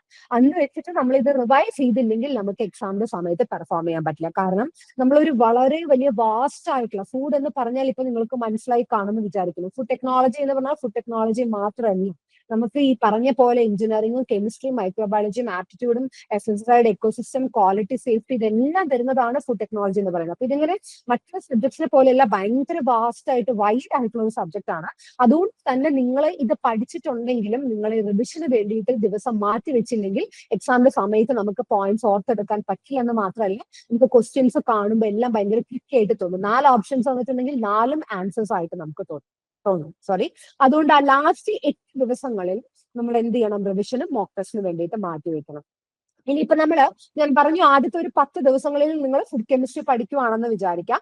അങ്ങനെയാണെങ്കിൽ നിങ്ങൾ ലാസ്റ്റ് ആ ഒരു ഡേയുടെ എൻഡില്, അതായത് കിടക്കുന്നതിന് മുന്നേ നമ്മൾ ഈ പോയിന്റ്സ് ഒന്ന് റിവൈസ് ചെയ്യുന്ന കൂട്ടത്തിൽ ഒരു 5 മിനിറ്റ്സ് ആ ഒരു പെർട്ടിക്കുലർ ആയിട്ടുള്ള ടോപ്പിക്കിനെ പറ്റിയിട്ടുള്ള കുറച്ച് ക്വസ്റ്റ്യൻസും കൂടെ വർക്ക്ഔട്ട് ചെയ്യുക. നമ്മുടെ പാട്ടുന്നും നമ്മൾ ക്ലാസ് എടുക്കുമ്പോൾ ഡിസ്കഷനും നമ്മളെ പോയിന്റ്സ് എല്ലാം എഴുതി തരും, നമ്മൾ മോക്ക് ടെസ്റ്റും കാര്യങ്ങളും എല്ലാം നമ്മൾ PDF അടക്കം നമ്മൾ തരുന്നുണ്ടെങ്കിൽ നിങ്ങളുടെ പാട്ടുന്നും കൂടെ നിങ്ങൾക്ക് കിട്ടാവുന്ന മാക്സിമം ക്വസ്റ്റ്യൻസ് നമ്മൾ വർക്ക്ഔട്ട് ചെയ്യും. ഇതിപ്പോ നമ്മളൊരു ഇൻസ്റ്റിറ്റ്യൂഷനിൽ ജോയിൻ ചെയ്തു എന്ന് വിചാരിച്ചിട്ട് നമ്മുടെ സെൽഫ് ആയിട്ടുള്ള പാട്ടെന്ന് പറഞ്ഞാൽ പഠിക്കുക മാത്രമല്ല, നിങ്ങൾക്കും കൂടെ ആക്സസബിൾ ആവുന്ന കാര്യങ്ങളും കൂടെ നിങ്ങൾ പാട്ടെന്ന് ചെയ്യുക. നമ്മുടെ പാട്ടെന്നുള്ള എല്ലാവിധ സൗകര്യങ്ങളും നിങ്ങൾക്ക് ചെയ്തു തരുന്നതായിരിക്കും. നമ്മൾ നോക്കേണ്ടത് ഇങ്ങനെയാണ്. നിങ്ങൾ ഫുഡ് കെമിസ്ട്രി പഠിക്കുവാണെങ്കിൽ ആ ഒരു 10 ദിവസം നിങ്ങൾ പഠിക്കുമ്പോൾ നിങ്ങൾ ആ പോയിന്റ്സ് റിവൈസ് ചെയ്യുന്നതിനും ശേഷം ഒരു 5 മിനിറ്റ്സോ 10 മിനിറ്റ്സോ എടുത്തിട്ട് ആ ഒരു പെർട്ടിക്കുലർ ടോപ്പിക്കിനെ പറ്റിയിട്ട് കുറച്ചും കൂടെ 15 ക്വസ്റ്റ്യൻസ് ഡെയിലി വർക്ക്ഔട്ട് ചെയ്യാൻ നോക്കും. അതേപോലെ സാറ്റർഡേ സൺഡേസിൽ ഇപ്പൊ ഒരു വീക്കിൽ നിങ്ങൾ മൊത്തം ഒരു സബ്ജക്ട് എടുത്ത് പഠിച്ചു, അത് കഴിഞ്ഞ് വരുന്ന സാറ്റർഡേ സൺഡേസിൽ ആ ആഴ്ചയിൽ പഠിച്ചിട്ടുള്ളതിനെ പറ്റിയിട്ടുള്ള ക്വസ്റ്റ്യൻസ് കൂടുതൽ വർക്ക്ഔട്ട് ചെയ്യാൻ നോക്കുക. കാരണം നമ്മളിങ്ങനെ തിയറി വാരി വലിച്ച് പഠിക്കുന്നേക്കാളും കൂടുതൽ ക്വസ്റ്റ്യൻസ് വർക്ക്ഔട്ട് ചെയ്യുമ്പോൾ 4 ഓപ്ഷൻസ് എന്താണെന്നുള്ളത് നിങ്ങൾ നോക്കുമല്ലോ. അപ്പൊ കുറച്ചും കൂടെ കൂടുതൽ വളരെ ഈസി ആയിട്ട് നമുക്ക് കവറപ്പ് ചെയ്ത് പോകാനായിട്ട് പറ്റും. അപ്പൊ ഇതാണ് നമ്മുടെ ഒരു 100 മാർക്സിന് നമ്മളൊരു 75 ഡേയ്സിനകത്തുള്ള നമ്മുടെ സ്റ്റഡി പ്ലാൻ എന്ന് പറയുന്നത്. ഇത് നിങ്ങളുടെ കൺവീനിയൻസ് അനുസരിച്ച് നിങ്ങൾക്ക് ടോപ്പിക്സ് അങ്ങോട്ടും ഇങ്ങോട്ടും മാറ്റാം. പക്ഷെ ഇതാണ് നമുക്ക് ക്രിസ്പായിട്ട് പഠിക്കുന്നത്. അതായത് ഇത്രയും ആ ടോപ്പിക്സ് നമ്മൾ നോക്കി തന്നെയാണ് ഇത്രയും ഡേയ്സ് നമ്മൾ അതിനകത്ത് ഡിസൈൻ ചെയ്ത് വെച്ചിട്ടുള്ളത്. അപ്പൊ ഇതാണ് നമ്മുടെ എഫക്റ്റീവ് ആയിട്ടുള്ള സ്റ്റഡി പ്ലാൻ എന്ന് പറയുന്നത്. ഈ സ്റ്റഡി പ്ലാൻ ഫോളോ ചെയ്യുവാണെങ്കിൽ നിങ്ങൾക്ക് ഒരു വിത്തിൻ 2 months നമുക്ക് ഇന്നേക്ക് നോക്കുവാണെങ്കിൽ June 12 എന്ന് പറയുന്ന എക്സാം ഡേറ്റിൽ നിർത്തി അധികം സമയമില്ല. ഇപ്പം ഓൾമോസ്റ്റ് എല്ലാവരുടെയും ഒരു സെമിസ്റ്റർ എക്സാമിനേഷൻസ് ഒക്കെ കഴിഞ്ഞ് നിങ്ങളൊന്ന് ഫ്രീ ആയിട്ടിരിക്കുന്ന ഒരു ഫേസിലായിരിക്കും. അതുകൊണ്ട് ഈ ഒരു സ്റ്റഡി പ്ലാൻ എഫക്റ്റീവ് ആയിട്ട് നിങ്ങൾ മുന്നോട്ട് കൊണ്ടുപോകണം എന്നാണ് പറയുന്നത്. അപ്പൊ ഇവിടെ ഞാൻ താഴെ കുറച്ച് റെഫറൻസസ് നിങ്ങൾക്ക് തന്നിട്ടുണ്ട്. ഈ റെഫറൻസ് എന്ന് പറഞ്ഞാൽ ഫുഡ് സയൻസിൽ ഫുഡ് ടെക്നോളജി സ്റ്റുഡൻസ് എപ്പോഴും ഫോളോ ചെയ്യുന്ന നമ്മുടെ ഒതന്റിക്കേറ്റഡ് ആയിട്ടുള്ള ടെക്സ്റ്റ് ബുക്സ് ആണ്. അതിൽ ഫുഡ് സയൻസ് എപ്പോഴും പോർട്ടറിന്റെ ബുക്ക് നിങ്ങൾ എപ്പോഴും നോക്കും. അതേപോലെ introduction to food science and technology ക്യാമ്പലിന്റെ ബുക്ക് നിങ്ങൾ നോക്കും. Fundamentals of food process engineering ടൊളേഡോന്റെ ബുക്കുണ്ട്. ഫുഡ് അനാലിസിസ് സൂസനയുടെ ബുക്കാണ്. ഫുഡ് മൈക്രോബയോളജി ഫ്രേസിയറിന്റെ ടെക്സ്റ്റ് ഉണ്ട്. ഹൈജീൻ ആൻഡ് സാനിറ്റേഷൻ റോഡയുടെ ഉണ്ട്. Food chemistry Fennema and food science B Srilakshmi. ഈ ഇപ്പൊ നമ്മൾ കെമിസ്ട്രി ഒക്കെ പഠിക്കുന്ന കുട്ടികൾക്കാണെങ്കിൽ ഞാൻ ഒരു ടിപ്പ് പറഞ്ഞുതരാം. നിങ്ങൾ ബി ശ്രീലക്ഷ്മിയുടെ ഫുഡ് സയൻസ് ഒന്ന് ഫോളോ ചെയ്ത് തുടങ്ങാം. അതൊന്ന് ഫോളോ ചെയ്ത് തുടങ്ങാം. കാരണം ഇത് വളരെ ഹാൻഡി ആയിട്ടുള്ള, നിങ്ങൾക്ക് എല്ലാവർക്കും മനസ്സിലാക്കാൻ പറ്റുന്ന, വളരെ ഈസി ആയിട്ട് എക്സാം ഓറിയന്റഡ് ആയിട്ടുള്ള പോയിന്റ്സ് മാത്രം കൊടുത്തിട്ടുള്ള ഒരു ബുക്കാണ് നമ്മൾ ബി ശ്രീലക്ഷ്മിയുടെ ഫുഡ് സയൻസ് എന്ന് പറയുന്ന ഒരു ടെക്സ്റ്റ് ബുക്ക്. നമ്മൾ എല്ലാവരും ഫോളോ ചെയ്യുന്ന ഒരു ടെക്സ്റ്റ് ബുക്കാണ്. പക്ഷെ കുറച്ചും കൂടി ഡീറ്റെയിൽ ആയിട്ട് എനിക്ക് വേണം, കുറച്ചും കൂടി ഇൻഡെപ്തിൽ വേണം. അതായത് ടെക്നോളജി സ്റ്റുഡൻസിന് ബാക്കിയുള്ള ടെക്സ്റ്റുകൾ ഫോളോ ചെയ്യാം. ഈ ടെക്സ്റ്റുകൾ എന്ന് പറഞ്ഞാൽ ഇതാത് സബ്ജക്ട്സിന്റെ സ്റ്റാൻഡേർഡ് ആയിട്ടുള്ള ടെക്സ്റ്റ് ബുക്സ് ആണ്. ഇതല്ലാത്ത ഒരുപാട് ടെക്സ്റ്റ് ബുക്സ് കിട്ടും. പക്ഷെ ഞാൻ അത് പ്രിഫർ ചെയ്യാത്ത എന്താണെന്ന് വെച്ചാൽ, ഇത് നിങ്ങൾ എടുത്തു കഴിഞ്ഞാൽ ഇതിനകത്ത് കംപ്ലീറ്റ് ഇൻഫോർമേഷൻ കൊടുത്തിട്ടുണ്ട് അവര്. ിലുള്ള എല്ലാ ഡീറ്റെയിൽസും ഈ പറഞ്ഞ ടെക്സ്റ്റ് ബുക്സിനകത്ത് കൊടുത്തിട്ടുണ്ട്. നമ്മൾ പഠിക്കുന്ന സമയത്ത് എല്ലാം ഈ സ്റ്റാൻഡേർഡ് ആയിട്ടുള്ള ടെക്സ്റ്റ് ബുക്സ് ആണ് നമ്മൾ ഫോളോ ചെയ്തിരുന്നത്. അപ്പം റെഫറൻസിന് വേണ്ടിയിട്ട് ഞാൻ കുറച്ച് ടെക്സ്റ്റ് ബുക്ക് കൊടുത്തിട്ടുണ്ട് സ്റ്റാൻഡേർഡ് ആയിട്ടുള്ളത്, അതൊന്ന് നോക്കണം. ഇനി നമ്മുടെ ഏറ്റവും വലിയ ഇമ്പോർട്ടന്റ് ആയിട്ടുള്ള ഒരു റോൾ അല്ലെങ്കിൽ ഒരു പാർട്ട് എന്ന് പറയുന്നത് നമ്മുടെ മോട്ടിവേഷൻ ആണ്. അതായത് നമ്മൾ കുറെ പഠിച്ചു, പക്ഷെ still we are not motivated. ഇതെനിക്ക് ക്രാക്ക് ചെയ്യാൻ പറ്റും. ഞാൻ തുടക്കത്തിലെ പറഞ്ഞ പോലെ തന്നെ നമ്പർ ഓഫ് വേക്കൻസീസ് 2 ആണ്. ഉടനടി നമ്മുടെ മൈൻഡിൽ വരുന്ന ചോദ്യം എനിക്ക് ഇത് കിട്ടുമോ എന്നുള്ളതാണ്. അങ്ങനെ ഓരോരുത്തരും വിചാരിച്ച് ഡൗൺ ആയി പോകുമ്പോഴാണ് ഇതിനകത്ത് ഒരുപാട് സെൽഫ് കോൺഫിഡൻസ് വെച്ച് മുന്നേറുന്ന കുട്ടികളാണ് ശരിക്കും എക്സാമിനേഷൻസ് ക്രാക്ക് ചെയ്യുന്നത്. നമ്മൾ കുറെ കുത്തിയിരുന്ന് പഠിക്കുക എന്ന് മാത്രമല്ല നമ്മുടെ കടമ. നമുക്ക് സെൽഫ് മോട്ടിവേഷനും സെൽഫ് കോൺഫിഡൻസും പറ്റും. എന്നെ കൊണ്ട് ഇത് പറ്റും. ഞാൻ പറഞ്ഞ പോലെ തന്നെ കേരള ഗവൺമെന്റ് ഇപ്പൊ വളരെ ഗോൾഡൻ ഓപ്പർച്യൂണിറ്റി കൊടുത്തിരിക്കുകയാണ് അറ്റ് ലോങ് ആഫ്റ്റർ 7 ഇയേഴ്സിന് ശേഷം. ഓപ്പർച്യൂണിറ്റി ഇല്ല, നമുക്ക് അവസരങ്ങളില്ല, നമ്മൾക്ക് കിട്ടുന്നില്ല, ഒന്നുമില്ല, ജോലിയില്ല എന്നിങ്ങനെ പ്രാരാബ്ദം പറഞ്ഞു നടക്കുവാണ് പിള്ളേര്. അല്ലെങ്കിൽ ഇപ്പോൾ ടെക്നോളജി സ്റ്റുഡൻസിന് ഒരു ട്രെൻഡിങ് അതാണ്. ബാക്കിയുള്ള കോഴ്സുകളെ പോലെയല്ല ഞാൻ പറഞ്ഞു. വളരെ ഒരു ഹൈബ്രിഡ് ആയിട്ടുള്ള ഒരു കോഴ്സാണ്. നമുക്ക് തിയറിയും പ്രാക്ടിക്കൽസ് എല്ലാം കൂടെ കമ്പൈൻ ചെയ്ത് വരുന്ന വളരെ സുഖകരമായിട്ടുള്ള ഒരു കോഴ്സാണ്. പക്ഷേ the way we are working അല്ലെങ്കിൽ the way we are approaching wrong. അതുകൊണ്ടാണ് നമുക്ക് അതിനകത്തുള്ള റിസൾട്ട് കിട്ടാത്തത്. മോട്ടിവേഷൻ കളയാതെ ജൂൺ 12 നമ്മുടെ എക്സാം ഡേറ്റിംഗ് വന്നു. നമ്മുടെ കയ്യിൽ എഫക്റ്റീവ് ആയിട്ട് ഒരു സ്റ്റഡി പ്ലാൻ ഉണ്ട്. നമുക്ക് മൊഡ്യൂൾസിനെ കുറിച്ച് കിട്ടിയപ്പോൾ ആദ്യത്തെ ഒരു സെക്ഷൻ ആണ് നിങ്ങൾ പഠിക്കാനിരിക്കുന്നതിന് മുന്നേ ഡീറ്റെയിലിംഗ് ആയിട്ട് ഞാനിപ്പോ പറഞ്ഞു പോയാലും നിങ്ങൾ ആ മൊഡ്യൂൾസും സിലബസും നല്ല ക്ലിയർ ആയിട്ട് നിങ്ങളൊന്ന് വായിച്ചു പോവാം. ആണ് നിങ്ങളുടെ ഒരു പ്രിപ്പറേഷന്റെ ഫസ്റ്റ് ക്രൈറ്റീരിയ എന്ന് പറയുന്നത്. നിങ്ങൾ ഓരോ മൊഡ്യൂൾസിനകത്തും ഏതൊക്കെ പാർട്ടുകളാണ്, ഏതൊക്കെയാണ് ഇപ്പൊ ടെക്നോളജി പഠിച്ച സ്റ്റുഡൻസിനും കെമിസ്ട്രി പഠിച്ച സ്റ്റുഡൻസിനും നിങ്ങൾക്കറിയാം, കെമിസ്ട്രി പഠിച്ച കുട്ടികൾക്കാണെങ്കിൽ ഇൻസ്ട്രുമെന്റേഷന്റെ ഭാഗത്ത് അവർ ഭയങ്കര സ്ട്രോങ് ആയിരിക്കും. അപ്പൊ അത് നോക്കുമ്പോൾ നമുക്കറിയാം നമ്മുടെ സ്ട്രോങ്ങസ്റ്റ് ആയിട്ടുള്ള പോയിന്റ്സ് ഏതാന്നുള്ളത് നോക്കാം. വീക്കസ്റ്റ് ആയിട്ടുള്ള പോയിന്റ്സ് ഏതാ നോക്കുക. ആ വീക്ക് പോയിന്റ്സിൽ നമ്മൾ കൂടുതൽ ഫോക്കസ് ചെയ്യാം. ബിക്കോസ് സ്ട്രോങ് പോയിന്റ്സ് നമുക്ക് അറിയുന്നതാണ്, നമുക്കൊന്ന് ടച്ചപ്പ് ചെയ്ത് വിട്ടാൽ മതി. പക്ഷെ നമുക്ക് അറിയാത്ത പോയിന്റ്സ് എന്താണ്, നമ്മൾ അറിയാത്ത ഏരിയാസ് എന്താന്നുള്ളത് നമ്മൾ നല്ലപോലെ ഒന്ന് പോയിന്റ് ഔട്ട് ചെയ്ത് ഫോക്കസ് ചെയ്ത് ആ സിലബസ് തറവായിട്ട് പഠിച്ചതിന് ശേഷം നമ്മൾ പറഞ്ഞ സ്റ്റഡി പ്ലാൻ വെച്ചിട്ട് നിങ്ങൾ പഠിക്കുക. അങ്ങനെ നിങ്ങളുടെ കൺവീനിയൻസ് അനുസരിച്ച് നിങ്ങളൊരു സ്റ്റഡി പ്ലാൻ, ഡേയ്സ് എന്ന് പറയുന്നത് ഫിക്സഡ് ആണ്. ഏത് മൊഡ്യൂൾ ആണ് നിങ്ങൾക്ക് തുടങ്ങേണ്ടത് that depends on each personality അല്ലെങ്കിൽ ഈച്ച് ഇൻഡിവിജ്വൽസിനെ ഡിപ്പെൻഡ് ചെയ്തിരിക്കുന്ന കാര്യമാണ്. അപ്പൊ അത് നിങ്ങൾ അങ്ങനെ നോക്കിയിട്ട് ചെയ്യാം.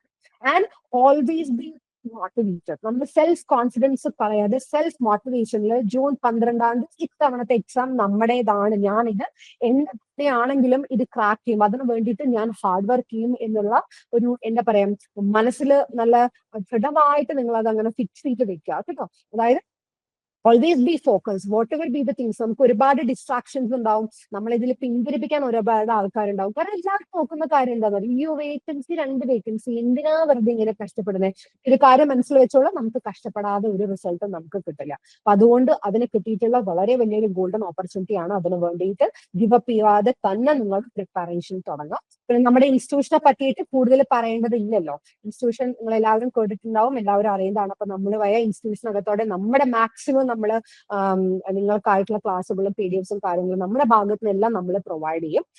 അപ്പം അത് ബാക്കി നിങ്ങളുടെ ഒരു ഉത്സവം അനുസരിച്ച് നിങ്ങൾ ബാക്കി ഒന്ന് പഠിച്ചു പോയാൽ മതി. നമ്മുടെ ഭാഗത്തുള്ള എല്ലാ സപ്പോർട്ടും മോട്ടിവേഷനും നമ്മൾ തരും. നിങ്ങളും കൂടെ അങ്ങനെ മോട്ടിവേറ്റഡ് ആയിട്ട് നല്ല രീതിയിൽ പഠിച്ചു പോകാനായിട്ടാണ് ഞാൻ പറയുന്നത്.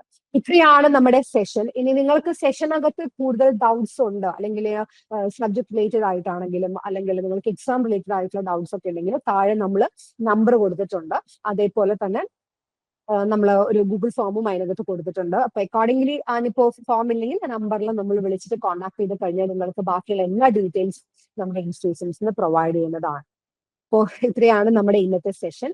Thank you so much and work hard. നമ്മുടെ റിസൾട്ടിലേക്ക് മാത്രം ഫോക്കസ് ചെയ്യുക. ബാക്കിയുള്ളതെല്ലാം നമ്മുടെ പാട്ട് നമ്മൾ ചെയ്യുക, ബാക്കിയുള്ള പാട്ട് പിന്നാലെ വരും. ഡു യുവർ കർമ്മ first. Thank you so much.